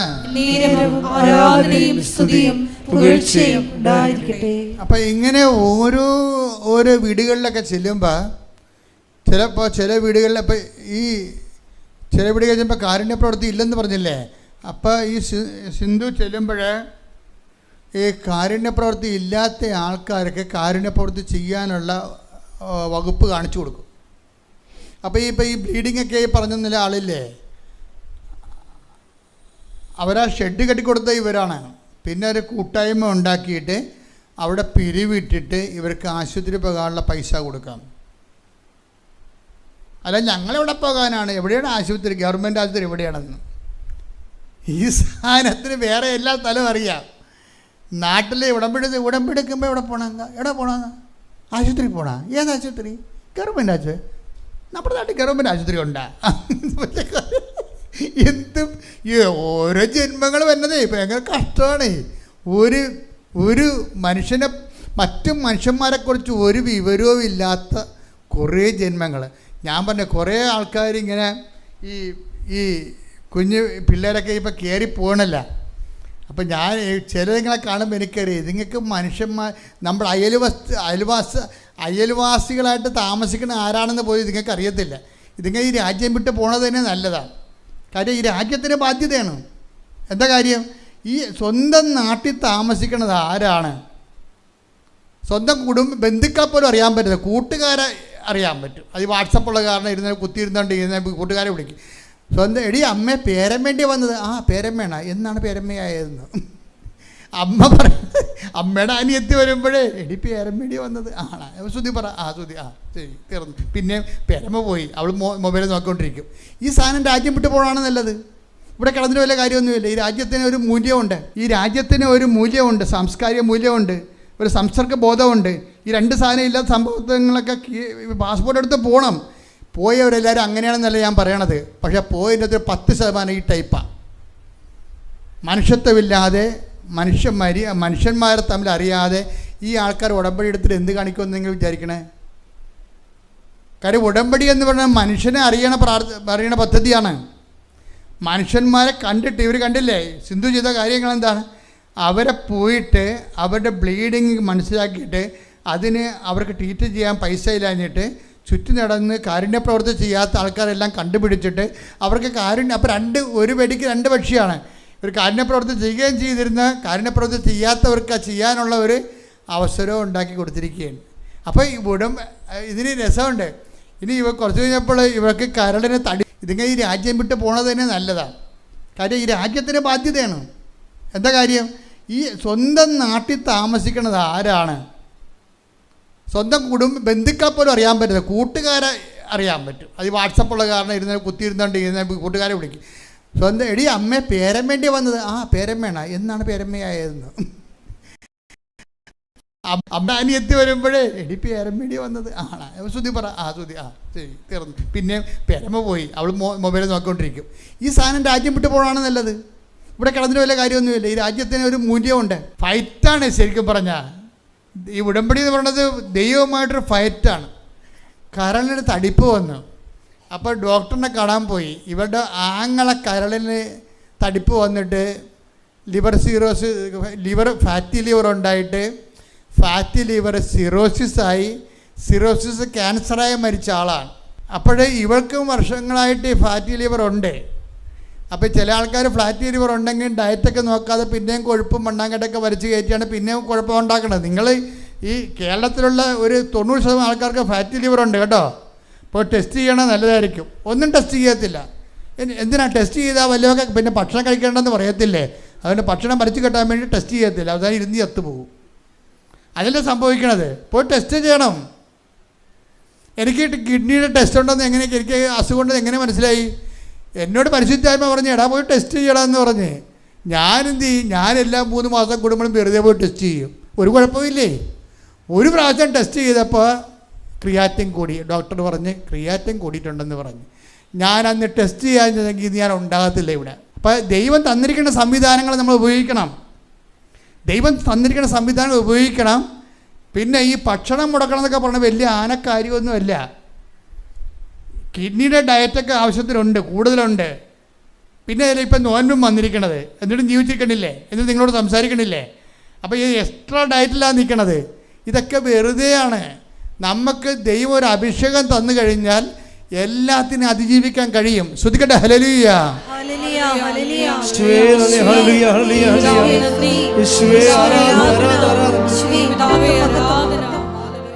എന്ന് പറഞ്ഞ് ദൈവമായിട്ട് നമ്മളീ പകുതി ദൈവം ഉണ്ടാകാം, ചിലപ്പോൾ ഇല്ലായിരിക്കാം, ഉണ്ടെങ്കിൽ ദൈവത്തിന് കൊള്ളാം. അങ്ങനെയാണ് ചില ആൾക്കാരിരിക്കണത്. ചില ആൾക്കാരുടെ ഉള്ളിൽ വിശ്വാസം ഇല്ലേ? ഒരാവശ്യം നമ്മൾ പ്രാർത്ഥിച്ച് നോക്കാം, ഒന്ന് അവിടം വരെ പോയി നോക്കാം, ഒന്ന് പഠിക്കാൻ വരെ പോകാം, എങ്ങാനും ബിരിയാണി കൊടുത്താലാന്ന് പറഞ്ഞുകൊണ്ട് കുറേ ആൾക്കാർ ഉടമ്പടി എടുത്തിട്ടുണ്ട്. നാട്ടുകാർക്ക് അനുഗ്രഹം കിട്ടി സാക്ഷ്യം പറഞ്ഞപ്പോൾ അവനും അവളൊക്കെ സാക്ഷ്യം പറഞ്ഞില്ല. ചിലപ്പോൾ എനിക്കും കിട്ടാൻ സാധ്യതയുണ്ട്. അവളെന്ത് പോക്കാണെന്ന് എനിക്കറിയാം. എന്നിട്ട് അവൾക്ക് ഉടമ്പടി സാക്ഷ്യം കിട്ടിയില്ലേ? അപ്പം എനിക്കും ഉടമ്പടി സാക്ഷ്യം കിട്ടുമെന്ന് പറഞ്ഞ വലിയ ആൾക്കാരുണ്ട്. ഇങ്ങനെയൊന്നും അല്ല സംഭവം. ഉടമ്പടിയിൽ ദൈവവുമായിട്ട് ഒരു പേഴ്സൺ ടു പേഴ്സൺ ആയിട്ടുള്ളൊരു ബന്ധങ്ങൾ വന്നായി കഴിഞ്ഞാൽ ദൈവത്തിന് തോന്നണം. എൻ്റെ മക്കളെ, ദൈവം ആക്ഷേപം ഉന്നയിക്കാതിരുന്നാൽ പിന്നെ മനുഷ്യനെ ആക്ഷേപം. നമ്മൾ മനുഷ്യന്മാരെ ഒത്തിരി വലിയതായിട്ട് കണക്കാക്കാതെ നമ്മുടെ ഉടമ്പടിയുടെ പുറത്ത് ദൈവം ആക്ഷേപം ഉന്നയിക്കാതിരുന്നാൽ മതി. എന്നാൽ പിന്നെ മനുഷ്യൻ ഉന്നയിക്കത്തില്ലെന്ന് ഉറപ്പല്ലേ? അല്ലേ? കർത്താവ് കുറ്റം വിധിക്കാത്തവന് ആരെ കുറ്റം വിധിക്കാൻ പറ്റും? Take the word of God. സ്തുതിക്കട്ടെ. ഹല്ലേലൂയ, ഹല്ലേലൂയ, ഹല്ലേലൂയ. യേശുവേ നന്ദി, യേശുവേ സ്തുതി, യേശുവേ ആരാധന, ആരാധന, ആരാധന, ആരാധന. ഹല്ലേലൂയ, ഹല്ലേലൂയ, ഹല്ലേലൂയ, ഹല്ലേലൂയ. യേശുവേ നന്ദി, യേശുവേ സ്തുതി, യേശുവേ ആരാധന, ഹല്ലേലൂയ, ഹല്ലേലൂയ, ആരാധന, ആരാധന, ഹല്ലേലൂയ, ഹല്ലേലൂയ, ആരാധന. ഹല്ലേലൂയ, ഹല്ലേലൂയ. യേശുവേ ആരാധന. യേശുവേ നന്ദി, യേശുവേ നന്ദി, യേശുവേ സ്തുതി. പരിശുദ്ധ പരമ ദിവ്യകാരുണ്യത്തിന് നേരവും ആരാധനയും സ്തുതിയും പുകഴ്ചയും ഉണ്ടായിരിക്കട്ടെ. റോമ 4:8 കർത്താവ് കുറ്റം ചുമത്താത്തവൻ കുറ്റം ചുമത്താത്തവൻ ഭാഗ്യവാൻ. ഭാഗ്യവാൻ. Praise the Lord. അതാണ് വിഷയം. ആക്ഷേപം എന്ന് പറയുമ്പോൾ നമ്മൾ പ്രാധാന്യം കൊടുക്കേണ്ടത് ദൈവത്തിനാണ്. ദൈവം നമ്മുടെ മേൽ ആക്ഷേപം ഉന്നയിക്കണില്ല എന്നുണ്ടെങ്കിൽ നമ്മൾ സേഫ് കോർണറിലാണ്, ശരിക്കും പറഞ്ഞാൽ സുരക്ഷിത മേഖലയിലാണ്. അപ്പോൾ എപ്പോഴും നമ്മൾ ശ്രദ്ധിക്കേണ്ട ഇതാണ്. അതുകൊണ്ടാണ് ഞാൻ നിങ്ങളോട് 2 ആഴ്ച കൂടുമ്പോൾ കുമ്പസാരിക്കണം. ഇനി അക്രൈസ്തവർ ഉടമ്പടി എടുത്തിട്ടുണ്ടെങ്കിൽ അവരും മനസ്സാക്ഷിക്കനുസരിച്ച് ദൈവം നിങ്ങളുടെ മേൽ കൈ ചൂണ്ടാതിരിക്കാൻ വേണ്ടി നിങ്ങൾ ശ്രദ്ധിക്കണം, വിശുദ്ധിയോടെ ജീവിക്കണം എന്ന് ഞാൻ പറഞ്ഞതിൻ്റെ കാരണം അതാണ്. അത് കാരണം എന്ന് വെച്ച് കഴിഞ്ഞാൽ നിങ്ങളുടെ ഉടമ്പടിയിൽ ദൈവം ആക്ഷേപം ഉന്നയിക്കരുത്. ഇപ്പം നമ്മൾ പ്രമാണം ചെയ്യത്തില്ലേ, അല്ലേ? വസ്തുക്കളൊക്കെ പ്രമാണം ചെയ്യത്തില്ലേ? പ്രമാണം ചെയ്ത് കഴിഞ്ഞാൽ ഉടനെ നമ്മൾക്ക് അതിൽ വസ്തുക്കൾ ചിലപ്പോൾ ഒരു കോടിക്ക് അല്ലെങ്കിൽ 50 ലക്ഷത്തിനൊക്കെ നമ്മൾ വസ്തു മേടിക്കും, അവിടെ രജിസ്റ്ററും ചെയ്യും. പക്ഷേ എന്താ ഒരു കുഴപ്പമുള്ളത്? 20 ദിവസത്തേക്ക് ആ പ്രമാണം നമുക്ക് തരത്തില്ല. അവർ 20 ദിവസം കഴിഞ്ഞേ തരത്തുള്ള ആ പ്രമാണം രജിസ്റ്റർ കച്ചേരിയിൽ നിന്ന്. എന്താ കാര്യം? നിങ്ങളീ പറഞ്ഞിരിക്കുന്നതിൻ്റെ പിന്നിൽ ആരും ആക്ഷേപം ഉന്നയിക്കരുത്. നാട്ടുകാർക്ക് ഇതിൻ്റെ അകത്ത് ഈ പ്രമാണത്തിൽ പറഞ്ഞിരിക്കുന്നത് തെറ്റാണ്, ഞങ്ങളുടെ വസ്തുവാണ് അവർ എടുത്തിരിക്കണമെന്ന് പറയരുത്. ഞങ്ങളുടെ വസ്തുവാണ് അവർ എടുത്തിരിക്കണമെന്ന് പറയരുത്. അതിന് ബന്ധുക്കൾക്കോ സ്വന്തപ്പെട്ടവർക്കോ അവകാശികൾക്കോ വന്നിട്ട് ആക്ഷേപം ഉന്നയിക്കാൻ വേണ്ടി 20 ആക്ഷേപം ഉന്നയിച്ച് പോയാൽ കുഴപ്പം എന്താ? പോക്കുവരെ ചെയ്യാൻ പറ്റത്തില്ല, ടാക്സ് അടക്കാൻ പറ്റത്തില്ല. ടാക്സ് അടച്ചാലല്ലേ ഇത് ഉപയോഗിക്കാൻ പറ്റത്തുള്ളൂ നമുക്ക്. ഇപ്പം നിങ്ങളിപ്പോൾ ഉടമ്പടിയിൽ കാര്യങ്ങളൊക്കെ എഴുതിയിട്ടിട്ടുണ്ട്, ഒക്കെ ശരിയാണ്. പക്ഷേ ഇതിൻ്റെ മേലെ ആക്ഷേപം ഉന്നയിക്കപ്പെടരുത്. ആക്ഷേപം ഉന്നയിച്ചാൽ ഈ ഉടമ്പടി ഇവിടെ എഴുതിയിട്ടതേ ഉള്ളൂ, ഉടമ്പടി വർക്കൗട്ട് ആകത്തില്ല. പല ആൾക്കാർക്കും ഈ ട്രാജഡി സംഭവിച്ചിട്ടുണ്ടോ എന്ന് എനിക്കൊരു ഡൗട്ടുണ്ട്. അവർ കൊണ്ടുവന്ന് വളരെ കഷ്ടപ്പെട്ടൊക്കെ എഴുതിയിട്ടിട്ടുണ്ട്. 10 പേര് ഉടമ്പടി ചെയ്യുമ്പോൾ ഒരു 2 പേര് എങ്കിലും പുറത്തായി പോകും. എന്താ കാര്യം? അവർ കഥ അറിയാതെ ആട്ടം കണ്ടിരിക്കുകയാണ്. വണ്ടി വിട്ടു പോകുന്നല്ലേ പറയണത്, അല്ലാതെ കൃപ വിട്ടു പോകുന്ന ആരും പറയണില്ലല്ലോ. എല്ലാവരും പറയുന്നതാണ് എളുപ്പമാട്ടെ വണ്ടി വിട്ടു പോകുമെന്ന് പറഞ്ഞാൽ, അല്ലാതെ ദൈവം വിട്ടു പോകുന്നൊരു മനുഷ്യൻ പറയണില്ലേ. വണ്ടി വിട്ടു പോകുന്നല്ലേ പറയണം. അപ്പോൾ വണ്ടി വിട്ടു പോകുന്ന തൊഴിലാളിക്ക് മിക്കവാറും ഇത് രജിസ്റ്റർ ആകാൻ പാടായിരിക്കും. കാര്യം അവർ ധൃതിക്ക് ഇങ്ങനെ പരക്കം പാഞ്ഞ് നിൽക്കുകയല്ലേ. വല്ലപാടും ഇങ്ങനെ കാട്ടിക്കൂട്ടി ഒപ്പിച്ചുണ്ടാക്കിയതിന് ശേഷം പറന്നു പോകാൻ വേണ്ടി നിൽക്കുന്ന ആൾക്കാരല്ലേ. എപ്പോഴും നമ്മൾ ശ്രദ്ധിക്കണം.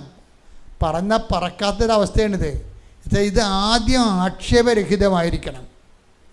ദൈവം ഇതിൻ്റെ മേൽ ആക്ഷേപം ഉന്നയിക്കരുത്. നിങ്ങൾ ചെയ്തിരിക്കുന്ന കാര്യങ്ങളെല്ലാം. ഇനിയിപ്പോൾ ഒരു കേസ് നിങ്ങളെ കൊടുത്തിരിക്കുകയാണ്, വക്കീൽ പറഞ്ഞ അനുസരിച്ച് ചെയ്യാത്ത കാര്യങ്ങളെല്ലാം അതിനകത്തുണ്ട്. കള്ളക്കേസാണ് കൊടുത്തിരിക്കുക. കേസ് കൊടുത്തെന്ന് പറയുമ്പോൾ തന്നെ കള്ളക്കേസാണല്ലോ അത്. ഏതെങ്കിലും ഒരു 50 കേസ് കോടതി കൊടുത്താൽ 50-ൽ 25 കള്ളക്കേസായിരിക്കും. എന്താ കാര്യം? നമ്മളൊരു കാര്യം ചെയ്യുന്ന വക്കീലിനോട് പറയുമ്പോൾ വക്കീൽ പറയും ഇത് കൊടുത്താൽ നമുക്ക് ഒരു ഓർഡറും കിട്ടത്തില്ല, ഇതിന് ഓർഡർ കിട്ടാൻ നിങ്ങൾക്ക് എന്തെങ്കിലും കിട്ടണ രീതിയിൽ ഞാനത് കറക്റ്റ് ചെയ്താരാമിന് വക്കീൽ കുറേ വകുപ്പ് കയറ്റും അതിൻ്റെ അകത്ത്. അപ്പോൾ വക്കീലിനോട് ഞാൻ പറയും വക്കീലെ ആ സ്വർണം നമ്മുടെ അടുത്തില്ല, അത് അവർ കൊടുത്തു എന്നൊക്കെ പറഞ്ഞാലും സ്വർണം കിട്ടിയില്ലെന്ന് എഴുതാൻ പറയും. സ്വർണം അവർ തന്നതാണ്, സ്വർണം തന്നതാണ് അവർ. അപ്പോൾ വക്കീൽ പറയും നിങ്ങൾക്ക് കേസ് ജയിക്കണം, അതാ കേസ് ജയിക്കണ്ടേ? അപ്പോൾ പറഞ്ഞാൽ കേസ് ജയിക്കണം, ജീവനാംശം വേണമെന്നൊക്കെ പറയും. അപ്പോൾ പറഞ്ഞാൽ സ്വർണം കിട്ടിയില്ലെന്ന് പറയാൻ പറയും. സ്വർണം 57 പവൻ കിട്ടിയതാണ്. കിട്ടിയ സ്വർണം കിട്ടിയില്ലെന്ന് എഴുതി വെച്ചാൽ വന്ന് ഉടമ്പടി എടുത്തുള്ള അവസ്ഥ എന്താണ്? ആക്ഷേപമായില്ല. അപ്പം തന്നെ പറഞ്ഞ വല്ലതും മനസ്സിലാകുന്നുണ്ടോ? നിങ്ങൾക്ക് കിട്ടിയ സ്വർണം കിട്ടിയില്ലെന്നാണ് വക്കീൽ പറയണത്. നിങ്ങൾ ഒപ്പിട്ട് കൊടുത്തിരിക്കുകയാണ് പിശാച്. പിന്നെ കിട്ടിയ സ്വർണം കിട്ടിയില്ലെന്ന് ഒപ്പിട്ട് കൊടുത്തു കഴിഞ്ഞാൽ പിന്നെ എങ്ങനെയാണിത്? അപ്പോൾ കള്ളത്തരമല്ലേ അത്? അപ്പോൾ എന്നിട്ട് ഈ ആൾക്കാർ വന്നിട്ട് ഉടമ്പടി എടുത്ത് എങ്ങനെ ഉടമ്പടി നിൽക്കണത്? അപ്പം നിങ്ങൾ ഒരു കാര്യത്തിൽ തീരുമാനിക്കണം. ഒന്നേ കേസ് പിൻവലിക്കണം, അവരുമായിട്ട് out of the court settlement ചെയ്യണം. എന്നിട്ട് നിങ്ങൾക്ക് സത്യസന്ധമായ വഴി നിൽക്കണം. ഈ വിഷയം സത്യസന്ധമായ വഴി നിൽക്കാൻ നിങ്ങൾക്ക് പറ്റത്തില്ലല്ലോ. നിങ്ങൾ എടുപ്പെടുത്ത് ഇറങ്ങിപ്പോന്ന പാർട്ടിയല്ലേ. അവിടെയൊക്കെയാണ് ഈ പ്രശ്നം വരുന്നത്. ആക്ഷേപരഹിതമായിരിക്കണം ഉടമ്പടി. നിങ്ങൾ അവിടുത്തെ പണി കൂടുന്ന അനുസരിച്ചല്ലേ. ഇപ്പം ചില ആൾക്കാർ, ചില അമ്മായിയമ്മമാർ രാവിലെ വിട്ടു പോകും ജോലിക്ക്. അപ്പം നമ്മളവർക്ക് വേഗം പിടിച്ച് നോക്കി പോകുമ്പോൾ ജോലിക്കുള്ള തീക്ഷ്ണത കൊണ്ടാണ്. അതൊന്നുമല്ല, മരുമകൾക്ക് പണി കൊടുക്കാൻ വേണ്ടി വരുന്നതാണ്. ബാക്കി എല്ലാ പണിയും കൊണ്ട് രാത്രി തിന്നതിൻ്റെ കലവും ചട്ടിയും വരെ അവിടെ കിടപ്പുണ്ടാവും. ഈ പിശാച് പോയി കുളിച്ചിട്ട് നേരെ ഉടുപ്പും നോക്കി പൗഡർ ഇട്ട് നേരെ പോന്നിരിക്കുകയാണ് ജോലിക്ക്. അപ്പോൾ എന്താ സംഭവം? ആ സാധനം മൊത്തം അവളെ കൊണ്ട് കഴിക്കും. വന്നാലും ഇവർ മാറി കിടക്കും. ഇത് അമ്മായിയമ്മയും ചെയ്യുന്നുണ്ട്, മരുമോളും ചെയ്യുന്നുണ്ടേ. മരുമോൾ ഇത് തന്നെ ചെയ്യണത്. എന്നിട്ട് വന്നാൽ ഉടനെ മാറി കിടക്കും. കിടന്നിട്ട് കുറച്ച് കഴിയുമ്പോൾ പോയി ഭക്ഷണം കഴിക്കും. അപ്പോൾ പിന്നെ കൊന്തയുടെ സമയമായി. കൊന്തയ്ക്ക് വേണേൽ കൊന്ത ചെല്ലിക്കൊണ്ടിരിക്കുന്ന സമയത്ത് കൊച്ചിനെ പിച്ച് നോവിക്കും. കൊച്ചു കിടന്ന് കാറും കൊച്ചിനെയും കൊണ്ട് പുറത്തോട്ട് പോകും. അപ്പോൾ കൊന്തേവില്ല, തീർന്നില്ല പരിപാടി. ഇങ്ങനെയുള്ള പരിപാടികളെല്ലാം ചെയ്തതിന് ശേഷം ഈ ഉടമ്പടി ആക്ഷേപരഹിതമാകത്തില്ല. ഇത് കർത്താവ് ഇതെല്ലാം ഇങ്ങനെ നോക്കിക്കൊണ്ടിരിക്കുകയല്ലേ. അപ്പം റെക്കോർഡ് ചെയ്ത് പോകുമല്ലേ ഈ സാധനം. അതുകൊണ്ട് ഒരുമാരപ്പെട്ട വയ്ക്കുമ്പോൾ ഇങ്ങനെയുള്ള അലമ്പ് പരിപാടിയൊക്കെ കയ്യിലുണ്ടെങ്കിൽ അതൊക്കെ അവസാനിപ്പിച്ചിട്ട് സത്യസന്ധമായിരിക്കണം ഉടമ്പടി. പ്രാർത്ഥിക്കുക, കർത്താവ് ദൈവമേ, എൻ്റെ ഉടമ്പടി ആക്ഷേപരഹിതമാകാൻ വചനത്തിന്റെ വിശുദ്ധിയോടെ ഉടമ്പടിയെ സമീപിക്കുവാൻ എന്നെ സഹായിക്കണമേ. ശ്രദ്ധിക്കട്ടെ. ഹല്ലേലൂയ.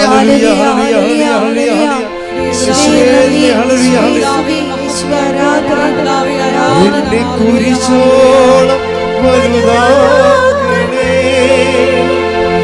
നിന്റെ സ്നേഹത്തിൽ നിഴലാകണേ.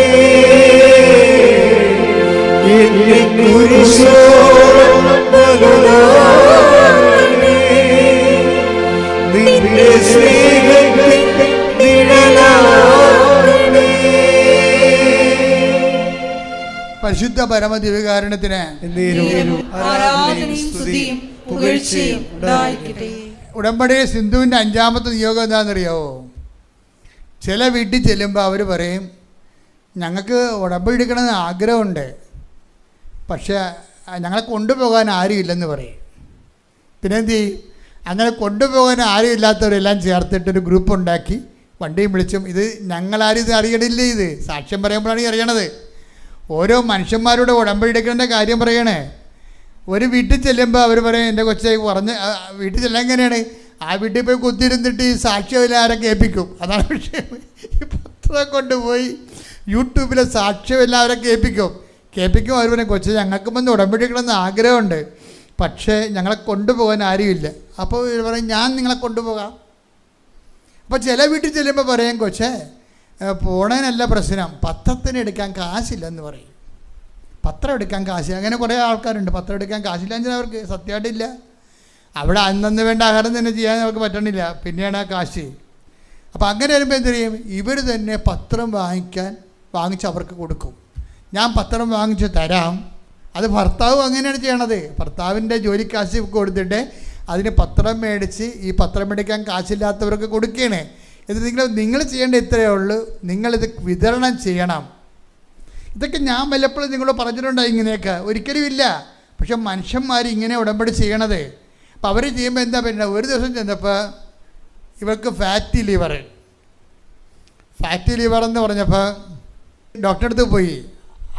ആങ്ങളെ മരിച്ചില്ലേ ഫാറ്റി ലിവറായിട്ട്? ആ ഡോക്ടർ ഇവർക്ക് പരിചയമുള്ളതാണ്. അവിടെ കൊണ്ടുപോയാണ് ഇവളെ ടെസ്റ്റ് ചെയ്തത്. അപ്പോൾ ഡോക്ടർ പറഞ്ഞ്, ഇപ്പോൾ ഡോക്ടറിന് ചരിത്രം അറിയാം, ഇവരുടെ ബോഡി ചരിത്രങ്ങൾ അറിയാം. ഫാറ്റി ലിവർ വന്നാൽ ഈ കുടുംബം സീറോസിസിലേക്ക് പോകുകയുള്ളൂ. അപ്പോൾ ഡോക്ടർ ഇവളെ സാന്ത്വനപ്പെടുത്താൻ ഇവളുടെ തോളെ തട്ടിട്ട് പറഞ്ഞ്, ഫാറ്റി ലിവർ ആണെങ്കിൽ ഇനിയിപ്പോൾ സീറോസിസ് ആണെങ്കിലും കുഴപ്പമില്ല, ഞാൻ നിനക്ക് ഡയറ്റ് തരാമെന്ന്. ഡോക്ടറിന് അത്രേ പറ്റത്തുള്ളൂ.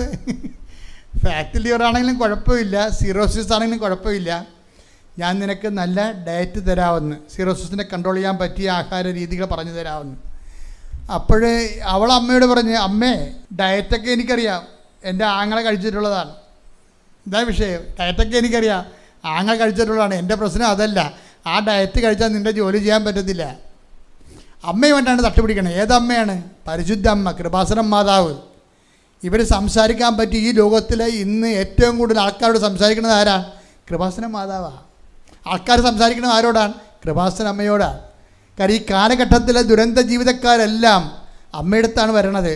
അമ്മയോട് സംസാരിക്കും, അമ്മ പോകേണ്ട പാട്ടി കൂടെ പോകും, നിൽക്കേണ്ടപ്പോൾ പറഞ്ഞു തരും. എല്ലാ കാര്യങ്ങൾക്കും ആ ഉടമ്പടിയുടെ വാക്ക് പാലിച്ചുകൊണ്ട് നമ്മുടെ കൂടെ സഞ്ചരിക്കുന്ന സഞ്ചാരി മാതാവാണ്. അപ്പം അമ്മയോട് പറയും, അമ്മേ എനിക്ക് ഡയറ്റ് കീപ്പ് ചെയ്യണ പ്രശ്നമൊന്നുമില്ല, എനിക്ക് ഡോക്ടർ പറഞ്ഞു തരണ്ട, എനിക്കറിയാൻ ഡയറ്റ്, എൻ്റെ ആങ്ങളെ കഴിച്ചതാണ് ആ ഡയറ്റ്, ആ കഴിച്ചാൽ എഴുന്നേറ്റ് പൊങ്ങത്തില്ല മനുഷ്യൻ, എനിക്ക് നിൻ്റെ വേല ചെയ്യാൻ പറ്റത്തില്ല, അതാണ് എൻ്റെ പ്രശ്നമെന്ന് പറയും. അതാണ് പ്രശ്നം, ഞാൻ ആ ഡയറ്റ് കഴിച്ചാൽ എനിക്ക് വേല ചെയ്യാൻ പറ്റത്തില്ല എന്ന് പറയും.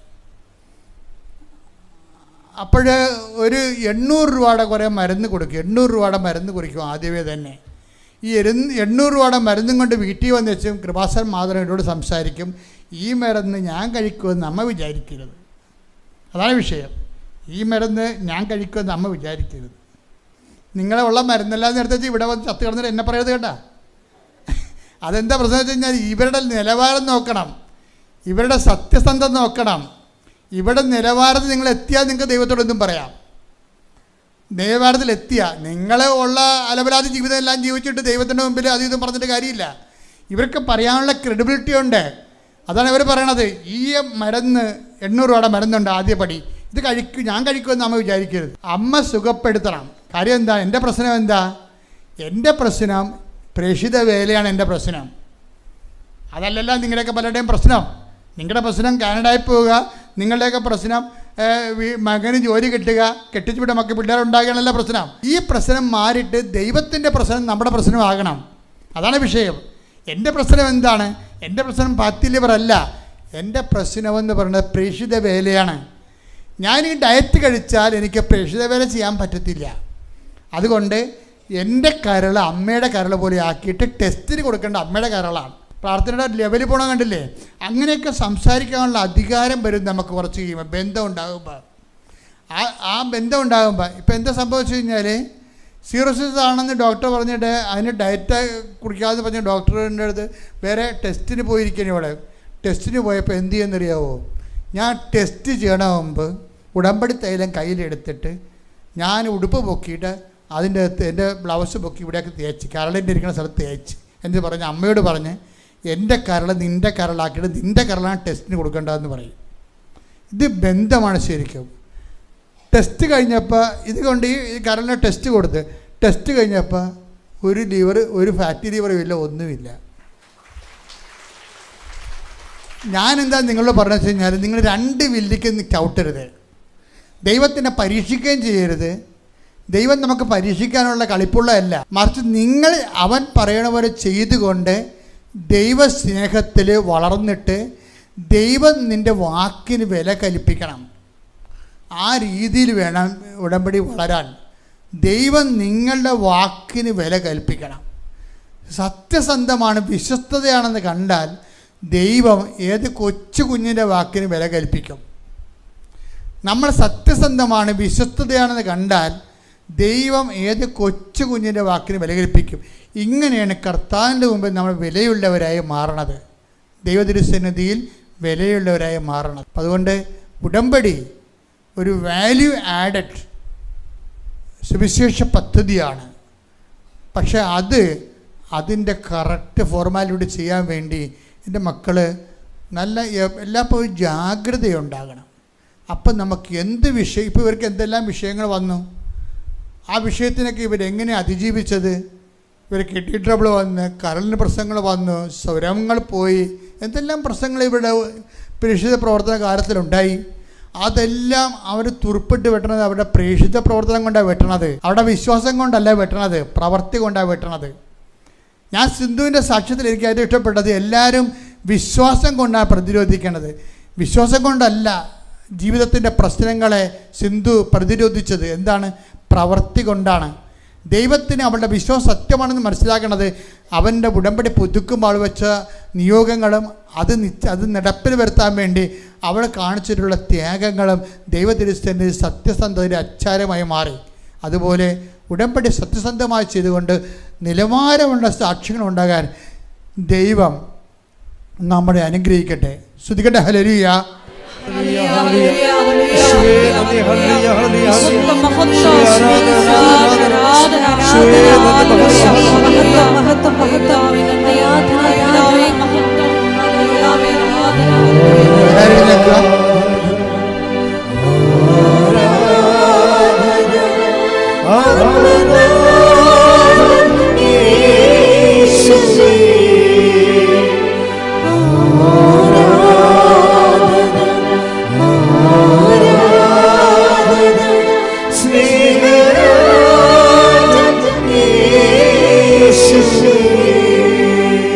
പരിശുദ്ധ പരമ ദിവ്യകാരുണ്യത്തിന് ആരാധനയും സ്തുതിയും പുകഴ്ചയും ഉണ്ടായിരിക്കട്ടെ. പരിശുദ്ധ പരമ ദിവ്യകാരുണ്യത്തിന് ആരാധനയും സ്തുതിയും പുകഴ്ചയും ഉണ്ടായിരിക്കട്ടെ.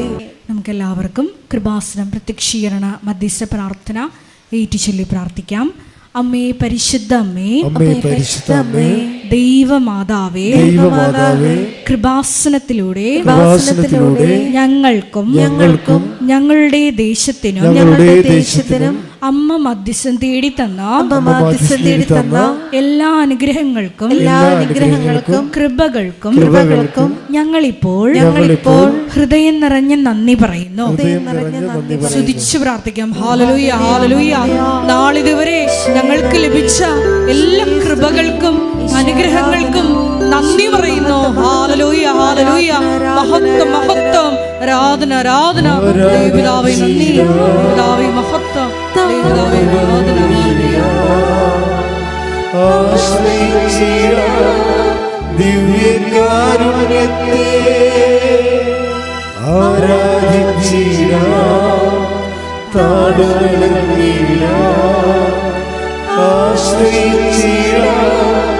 ദിവ്യകാരുണ്യത്തെ പരിശുദ്ധ പരമ ദിവ്യ കാരുണ്യത്തിന് ആരാധനയും സ്തുതിയും പുകഴ്ചയും ഉണ്ടായിരിക്കട്ടെ. പരിശുദ്ധ പരമ ദിവ്യ കാരുണ്യത്തിന് ആരാധനയും സ്തുതിയും പുകഴ്ചയും ഉണ്ടായിരിക്കട്ടെ. പരിശുദ്ധ പരമ ദിവ്യ കാരുണ്യത്തിന് ആരാധനയും സ്തുതിയും പുകഴ്ചയും ഉണ്ടായിരിക്കട്ടെ. അമ്മേ പരിശുദ്ധ അമ്മേ, പരിശുദ്ധ ദൈവമാതാവേ, 2004 ഡിസംബർ 7-ാം തീയതി ഉച്ച കഴിഞ്ഞ് 2:30 കൃപാസനത്തിൽ സംഭവിച്ച അമ്മയുടെ പ്രത്യക്ഷപ്പെടലിനെ കുറിച്ച് തിരുസഭയ്ക്ക് സമർപ്പിച്ചിരിക്കുന്ന പഠനരേഖകളുടെ മേൽ വസ്തുനിഷ്ഠവും ദൈവശാസ്ത്ര വിധി പ്രകാരമുള്ളതുമായ അന്വേഷണ പഠനങ്ങൾ നടത്തി ആ പ്രത്യക്ഷപ്പെടലിലൂടെ പ്രകടമായ ദൈവമാതാവിന്റെ പ്രത്യേക കരുതലും സംരക്ഷണവും വെളിപ്പെടുത്തുന്ന പീഡിതരുടെ ആശ്വാസവും പ്രവാചകന്മാരുടെ രാജ്ഞിയും വാഗ്ദാനത്തിന്റെ പേടകവും പ്രപഞ്ച പ്രകൃതിയുടെ മാതാവുമായ പരിശുദ്ധമ്മയുടെ ഭക്തി തിരുസഭയിൽ കൂടുതൽ പ്രചരിച്ച് ജീവിതത്തിന്റെ ദുരിത ദുരന്ത അവസ്ഥകളിൽ അകപ്പെട്ട് കഴിയുന്ന അനേകായിരം മക്കൾക്ക് ദൈവത്തിന്റെ സാന്നിധ്യവും സന്ധിപ്പും കൂടുതൽ അനുഭവിക്കുക വഴി ആത്മീയ വിശുദ്ധിയും ദൈവശക്തിയും കൈവരിക്കുവാൻ ഞങ്ങളുടെ കുടുംബങ്ങളെ ഇടയാക്കണമേ. സ്തുതിച്ചു പ്രാർത്ഥിക്കാം. ഹല്ലേലൂയ, ഹല്ലേലൂയ, ഹല്ലേലൂയ. ദിവ്യകാരുണ്യനാഥ, മരിയൻ ഉടമ്പടിയെടുത്ത് പ്രാർത്ഥിക്കുന്ന ഞങ്ങളുടെ കുടുംബങ്ങളെ വിശുദ്ധീകരിക്കണമേ എന്ന് പ്രാർത്ഥിക്കുന്നു, ശക്തീകരിക്കണമേ എന്ന് പ്രാർത്ഥിക്കുന്നു, ആത്മാവാൽ വഴി നടത്തണമേ എന്ന് പ്രാർത്ഥിക്കുന്നു, വലിയ വലിയ സാക്ഷികളാക്കി ഉയർത്തണമേ എന്ന് പ്രാർത്ഥിക്കുന്നു. Hallelujah, hallelujah. ദൈവപിതാവേ നന്ദി, ദൈവപിതാവേ മഹത്വം, ദൈവപിതാവേ ആരാധന.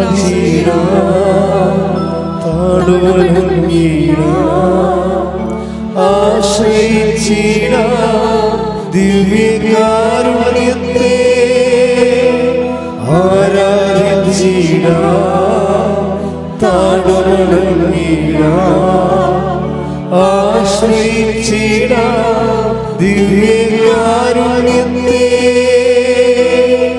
പരിശുദ്ധ പരമ ദിവ്യകാരുണ്യത്തിന് ആരാധനയും സ്തുതിയും പുകഴ്ചയും ഉണ്ടായിരിക്കട്ടെ. പരിശുദ്ധ പരമ ദിവ്യകാരുണ്യത്തിന് ആരാധനയും സ്തുതിയും പുകഴ്ചയും ഉണ്ടായിരിക്കട്ടെ. പരിശുദ്ധ പരമ ദിവ്യകാരുണ്യത്തിന് ആരാധനയും സ്തുതിയും പുകഴ്ചയും ഉണ്ടായിരിക്കട്ടെ. അമ്മേ പരിശുദ്ധ അമ്മേ, അമ്മേ പരിശുദ്ധ അമ്മേ, ഭൂസ്വർലോകങ്ങളുടെ രാജ്ഞിയായ അങ്ങേയ്ക്ക് ഭൗമ സംരക്ഷണത്തിനായി പ്രപഞ്ച പ്രകൃതിയെ തന്നെ തിരുസഭ പ്രതിഷ്ഠിക്കുവാൻ ഈ പ്രത്യക്ഷീകരണം വഴി ഇടയാക്കണമേ. പരിശുദ്ധ അമ്മേ, ജപമാല മാതാവേ, സകല കൃപാസനം പ്രാർത്ഥനകളോടും ചേർത്ത് ഞങ്ങളിപ്പോൾ പ്രാർത്ഥിക്കുന്ന ഈ സമൂഹത്തിന്റെ പ്രത്യേക നിയോഗങ്ങളും മൗനമായിട്ട് നമ്മുടെ വ്യക്തിപരമായ പ്രാർത്ഥനാ വിഷയങ്ങളും സമാനമായിട്ടുള്ള ജീവിത ദുരിതങ്ങളിലൂടെ കടന്നു പോകുന്ന മക്കളെയും കൃപാസനത്തിൽ ജീവനോടെ പ്രത്യക്ഷയായ ദൈവമാതാവിൻ്റെ മധ്യസ്ഥയിൽ ദിവ്യകാരുണ്യ സന്നിധിയിൽ സമർപ്പിച്ച് നമുക്കൊരു നിമിഷം പ്രാർത്ഥിക്കാം.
അമ്മയുടെ പ്രത്യക്ഷീകരണത്തിന്റെ ഈ അനുഗ്രഹവേളയിൽ ഞങ്ങൾക്ക് സാധിച്ചു തരുവാൻ കനിയണമേ.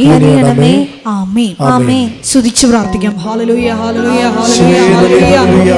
ഒരിക്കൽ കൂടി നാളിതുവരെ കൃപാസനത്തിൽ വന്ന് മരിയൻ ഉടമ്പടിയെടുത്ത് പ്രാർത്ഥിച്ചു പോയിട്ടുള്ള മുഴുവൻ മക്കളെയും, ഓൺലൈനായി ഉടമ്പടിയെടുത്ത് പ്രാർത്ഥിക്കുന്ന മക്കളെയും, ലൈറ്റ് ക്യാൻഡിൽ പ്രയർ വഴിയായിട്ടും അവർ ഡെയിലി ബ്രെഡ് പ്രാർത്ഥനയിലൂടെയും എല്ലാം തങ്ങളുടെ നിയോഗങ്ങൾ സമർപ്പിക്കുന്ന ഓരോ മക്കളുടെയും വ്യക്തിപരമായ ആവശ്യങ്ങളെ ഞങ്ങൾ ഈ അൾത്താരയിൽ സമർപ്പിച്ച് പ്രാർത്ഥിക്കുന്നു. ഏറെ പ്രത്യേകമായിട്ട് ജീവിത ദുരിതങ്ങളിലൂടെ കടന്നു പോകുന്ന മക്കളുടെ പ്രത്യേകമായ നിയോഗങ്ങളെ ഈ അൾത്താരയിൽ സമർപ്പിച്ച് പ്രാർത്ഥിക്കുന്നു. ഗുരുതരമായിട്ടുള്ള രോഗാവസ്ഥകളിലൂടെ കടന്നു പോകുന്ന മക്കളെ ഈ അൾത്താരയിൽ സമർപ്പിച്ച് പ്രാർത്ഥിക്കുന്നു. കടഭാരത്താൽ വലയുന്നവരെയും, ജോലിയില്ലാതെ വിഷമിക്കുന്നവരെയും, വിവാഹബന്ധം പിരിഞ്ഞു നിൽക്കുന്നവരെയും, മക്കളില്ലാതെ വിഷമിക്കുന്ന ദമ്പതികളെയും കുഞ്ഞുങ്ങൾ മക്കളെയും പ്രത്യേകമായിട്ട് സമർപ്പിച്ച് പ്രാർത്ഥിക്കുന്നു. ഈശോയുടെ ശക്തി എല്ലാ മേഖലകളിലും ഈ ആരാധനയുടെ യോഗ്യതയാൽ പ്രകടമാക്കണമേ എന്ന് പ്രാർത്ഥിക്കുന്നു. കൃപാസനത്തിൽ നടന്ന പരിശുദ്ധ അമ്മയുടെ പ്രത്യക്ഷീകരണ സ്ഥിരീകരണത്തിനായി മക്കളുടെ നിയോഗങ്ങളെ ഏറ്റെടുക്കണമേ എന്ന് പ്രാർത്ഥിക്കുന്നു. ഹല്ലേലൂയ, ഹല്ലേലൂയ, ഹല്ലേലൂയ. മഹത്വം മഹത്വം. ആരാധന ആരാധന. ഹല്ലേലൂയ ഹല്ലേലൂയ ഹല്ലേലൂയ. നമുക്ക് എല്ലാവർക്കും എഴുന്നേറ്റ് നിന്നുകൊണ്ട് കരങ്ങളടിച്ചുകൊണ്ട് ദൈവസ്നേഹത്തോടെ സന്തോഷത്തോടെ ദൈവത്തെ മഹത്വപ്പെടുത്തി ഗായക സംഘത്തോട് ചേർന്നുകൊണ്ട് പാടി പ്രാർത്ഥിക്കും.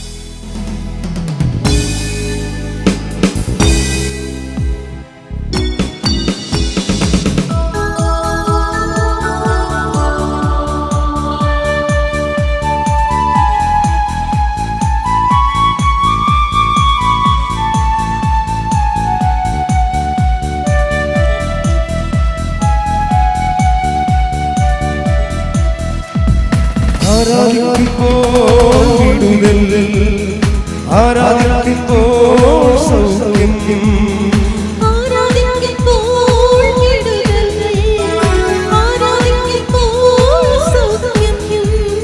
ദേഹം ആത്മാവിൽ സമാധാനം സന്തോഷം ധാരാളമായി അവൻ പങ്കിടും.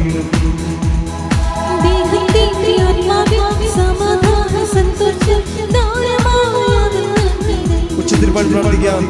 ആരാധിക്കുമ്പോൾ വിടുതൽ, ആരാധിക്കുമ്പോൾ സൗഖ്യം. എല്ലാവരും ചേർന്ന് ആരാധിക്കുമ്പോൾ വിടുതൽ, ആരാധിക്കുമ്പോൾ സൗഖ്യം. ദേഹത്തെ ആത്മാവിൽ സമാധാനം സന്തോഷം ധാരാളമായി അവൻ പങ്കിടും. ദേഹത്തെ ആത്മാവിൽ സമാധാനം സന്തോഷം ധാരാളമായി അവൻ പങ്കിടും. കരങ്ങൾ ഉയർത്തി പ്രാർത്ഥിക്കാം. ആത്മാവിൽ ആരാധിക്കും കർത്താവേ, നല്ലവൻ അവൻ വല്ലവൻ.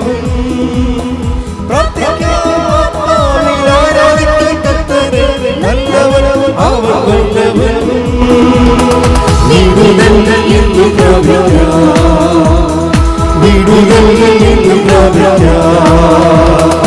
ആരാധിക്കുമ്പോൾ വിടുതൽ, ആരാധിക്കുമ്പോൾ സൗഖ്യം. സ്തുതിക്കട്ടെ. ഹല്ലേലൂയ ഹല്ലേലൂയ ഹല്ലേലൂയ. യേശുവേ ഹല്ലേലൂയ.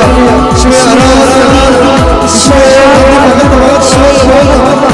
ശുദ്ധ പരമ ദിവ്യകാരുണ്യത്തിന് നേരവും ആരാധനയും സ്തുതിയും പുകഴ്ചയും ഉണ്ടായിരിക്കട്ടെ. പരിശുദ്ധ പരമ ദിവ്യകാരുണ്യത്തിന് നേരവും ആരാധനയും സ്തുതിയും പുകഴ്ചയും ഉണ്ടായിരിക്കട്ടെ.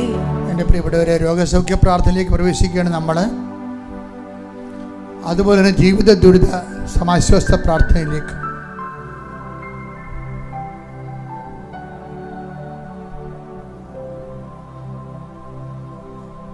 കൈകൾ കൂപ്പി ശ്രദ്ധയോടുകൂടി ഈ ധ്യാനത്തിൽ പങ്കെടുക്കാൻ കർത്താവ് അനുവദിച്ചതിന് നന്ദി പറഞ്ഞുകൊണ്ട്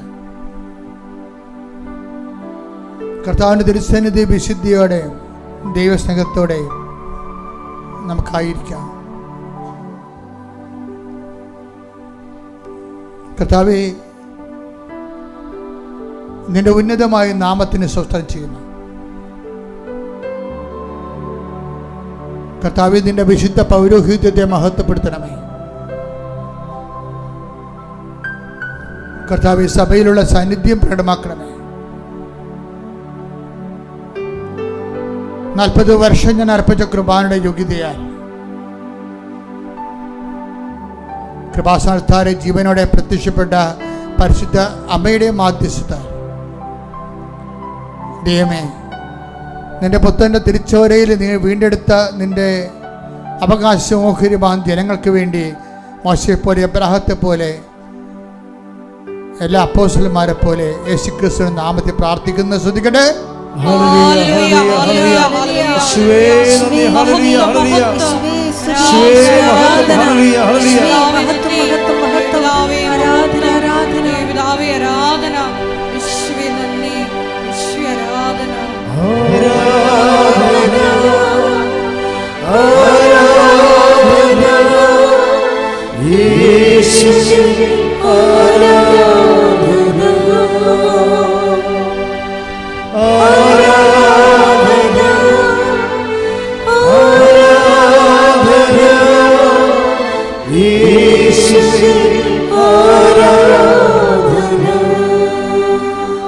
കർത്താവെ, എന്തിന് കാഴ്ച നൽകിയവനെ,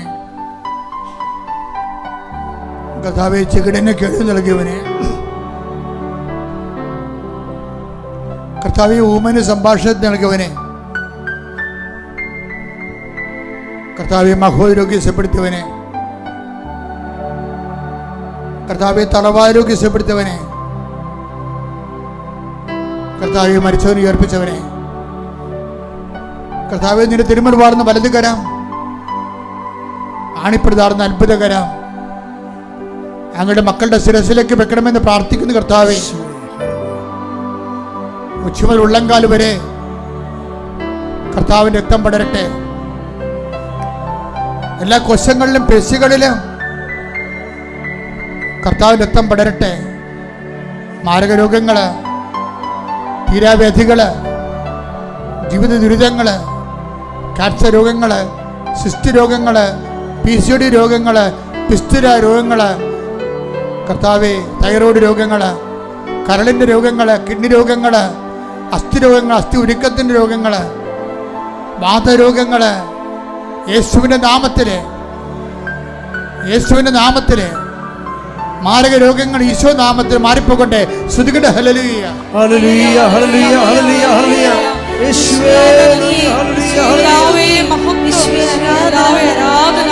എല്ലാ രോഗങ്ങളും സുഖപ്പെട്ടുകൊണ്ട് നിന്റെ നാമത്തെ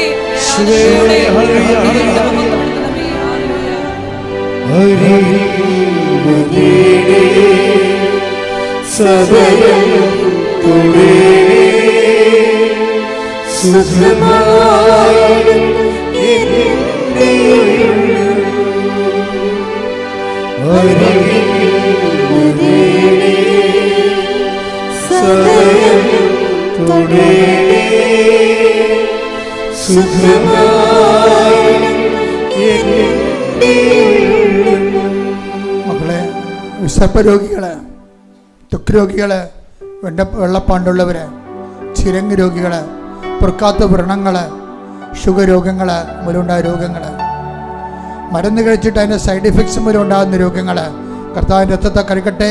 യേശുവിൻ്റെ നാമത്തെ സൗഖ്യം പ്രാപിക്കട്ടെ. ശ്രുതികട്ടെ. ഹല്ലേലൂയ, ഹല്ലേലൂയ, ഹല്ലേലൂയ, ഹല്ലേലൂയ. യേശുവേ നന്ദി, ഹല്ലേലൂയ, ഹല്ലേലൂയ. യേശുവേ ആരാധന, ആരാധന. ഒരിക്കൽ വരേ സദയം തുടരേ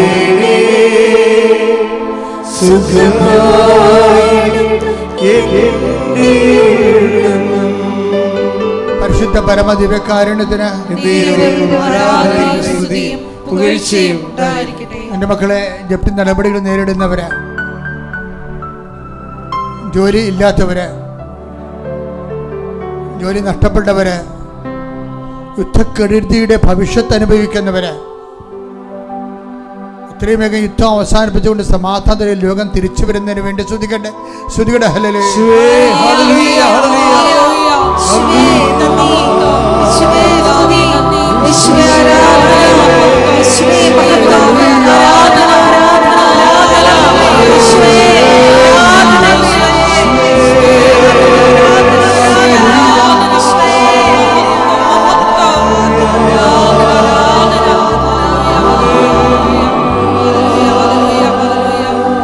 പരിശുദ്ധ പരമദിവ്യകാരുണ്യത്തിന് ആരാധനയും സ്തുതിയും പുകഴ്ചയും ഉണ്ടായിരിക്കട്ടെ. കർത്താവ്, നാട്ടിലെ റാങ്ക് ലിസ്റ്റിലുള്ളവര്, അപ്പോയിൻമെന്റ് പ്രതീക്ഷിക്കുന്നവര്, പരീക്ഷ എഴുതുന്നവര്, പരീക്ഷ എഴുതിക്കൊണ്ടിരിക്കുന്നവര്, അവരെല്ലാവരും ആശീർവദിക്കണമെന്ന് പ്രാർത്ഥിക്കുന്നു. പഠനത്തിലും അടുത്തുപോയ കുഞ്ഞുങ്ങള്, പരീക്ഷ എഴുതുന്നതിന് വേണ്ടി ഇപ്പോൾ ഒരു സംഭ്രമമുള്ള ഡിപ്രഷനുള്ള മക്കള്, കർത്താവിൻ്റെ വിശുദ്ധമായ രക്തം തളിക്കപ്പെടുകയും അവരൊറ്റ പ്രാർത്ഥന കൊണ്ട് അവർ ശക്തി പ്രാപിക്കുകയും ചെയ്യട്ടെ. ശ്രുതികട്ടെ. ഹല്ലേലൂയ, ഹല്ലേലൂയ, ഹല്ലേലൂയ, ഹല്ലേലൂയ. യേശുവേ നന്ദി, ഹല്ലേലൂയ.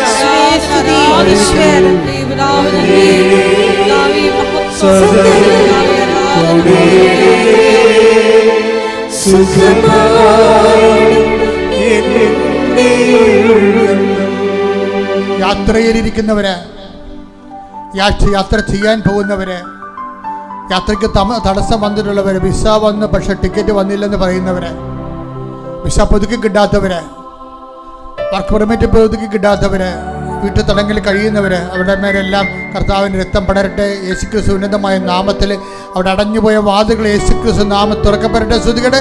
ഹല്ലേലൂയ ഹല്ലേലൂയ ഹല്ലേലൂയ മഹത്വം ആരാധന ആരാധന പിതാവേ നന്ദി പിതാവേ മഹത്വം പിതാവേ ആരാധന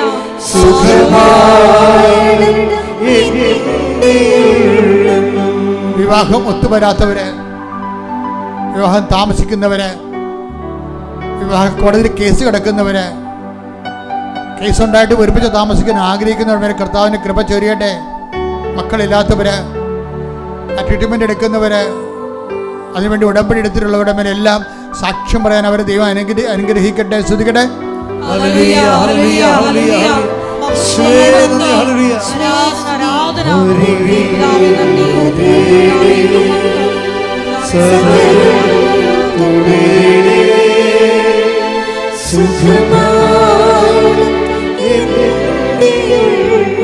സാമ്പത്തിക കടങ്ങളിൽ വിഷമിക്കുന്നവര്, ജപ്തി നടപടി നേരിട്ടിട്ടുകൊണ്ട് അപ്പോൾ വീട്ടിൽ നിന്ന് ഇറങ്ങേണ്ടി വന്നിട്ടുള്ളവര്, പലതരത്തിലുള്ള സാമ്പത്തിക പീഡകൾ അനുഭവിക്കുന്നവര്, തൊഴിൽപരമായ ഞെരുക്കങ്ങളും വരുമാനമാർഗം മുട്ടിപ്പോയവര്, കുടുംബത്തിലുണ്ടാകുന്ന പലതരത്തിലുള്ള ദുരിതങ്ങൾ, അസമാധാന അവസരങ്ങൾ എല്ലാം പരിശുദ്ധ ദേവമാതാവിന്റെ മധ്യസ്ഥത ഈശോ ഏറ്റെടുക്കട്ടെ. ശ്രദ്ധിക്കട്ടെ. ഹല്ലേലൂയ ഹല്ലേലൂയ ഹല്ലേലൂയ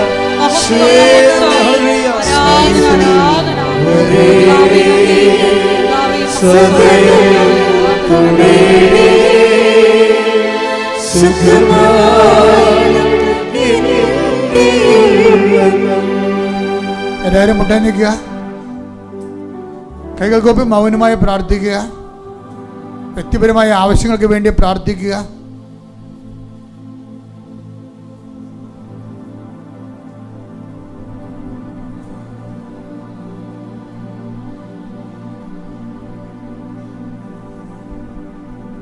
എൻ്റെ പ്രിയപ്പെട്ടവരെ, ഉടമ്പടിയിലെ ഏറ്റവും വലിയ ആദ്യത്തെ കടമ സാക്ഷ്യം, ജീവിത സാക്ഷ്യം നൽകുകയാണ്. സാക്ഷ്യം ഒരിക്കലും നിങ്ങൾ ഒരു കാരണവശാലും നിങ്ങൾ കൃപാസനത്തിൽ വന്ന് പറയാതിരിക്കരുത്. അത് പറയാതിരിക്കുന്നിടത്തോളം കാലം നിങ്ങളുടെ പ്രാർത്ഥനകളെല്ലാം ബ്ലോക്കാണെന്ന് ഓർക്കണം. ബ്ലോക്കെന്ന് വെച്ച് കഴിഞ്ഞാൽ ദൈവത്തെ മഹത്വപ്പെടുത്തുന്നത് നിങ്ങൾക്ക് പോരായ്മയെ കരുതിയാൽ, സുവിശേഷം പറയുന്നു, പിന്നെ നിങ്ങളുടെ ചിന്തകളും വാക്കുകളെല്ലാം പതറിപ്പോയിട്ട് തെറ്റായ ലക്ഷ്യങ്ങളിൽ പോയി ജീവിതം ഒടുങ്ങിപ്പോകുന്നതിൻ്റെ സൂചനയാണ്. റോമ 1:29 വായിച്ചാൽ മതി. അതുകൊണ്ട് സാക്ഷ്യം ഒരു കടമയാണ്, ദൈവദൃശ്യത്തിൻ്റെ ഒരു കടമാണ്. പറയാത്തവർ എത്രയും വേഗം ഈ ആഴ്ചയിൽ സാക്ഷ്യം പറഞ്ഞ് മാറേണ്ടതാണ്. സംഭാവന ആശീർവാദത്തിനായി തലകുനിക്കാം.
സ്നേഹമുള്ളവരെ, പ്രധാനപ്പെട്ട അറിയിപ്പുകളാണ് ഈ സമയം നൽകുന്നത്.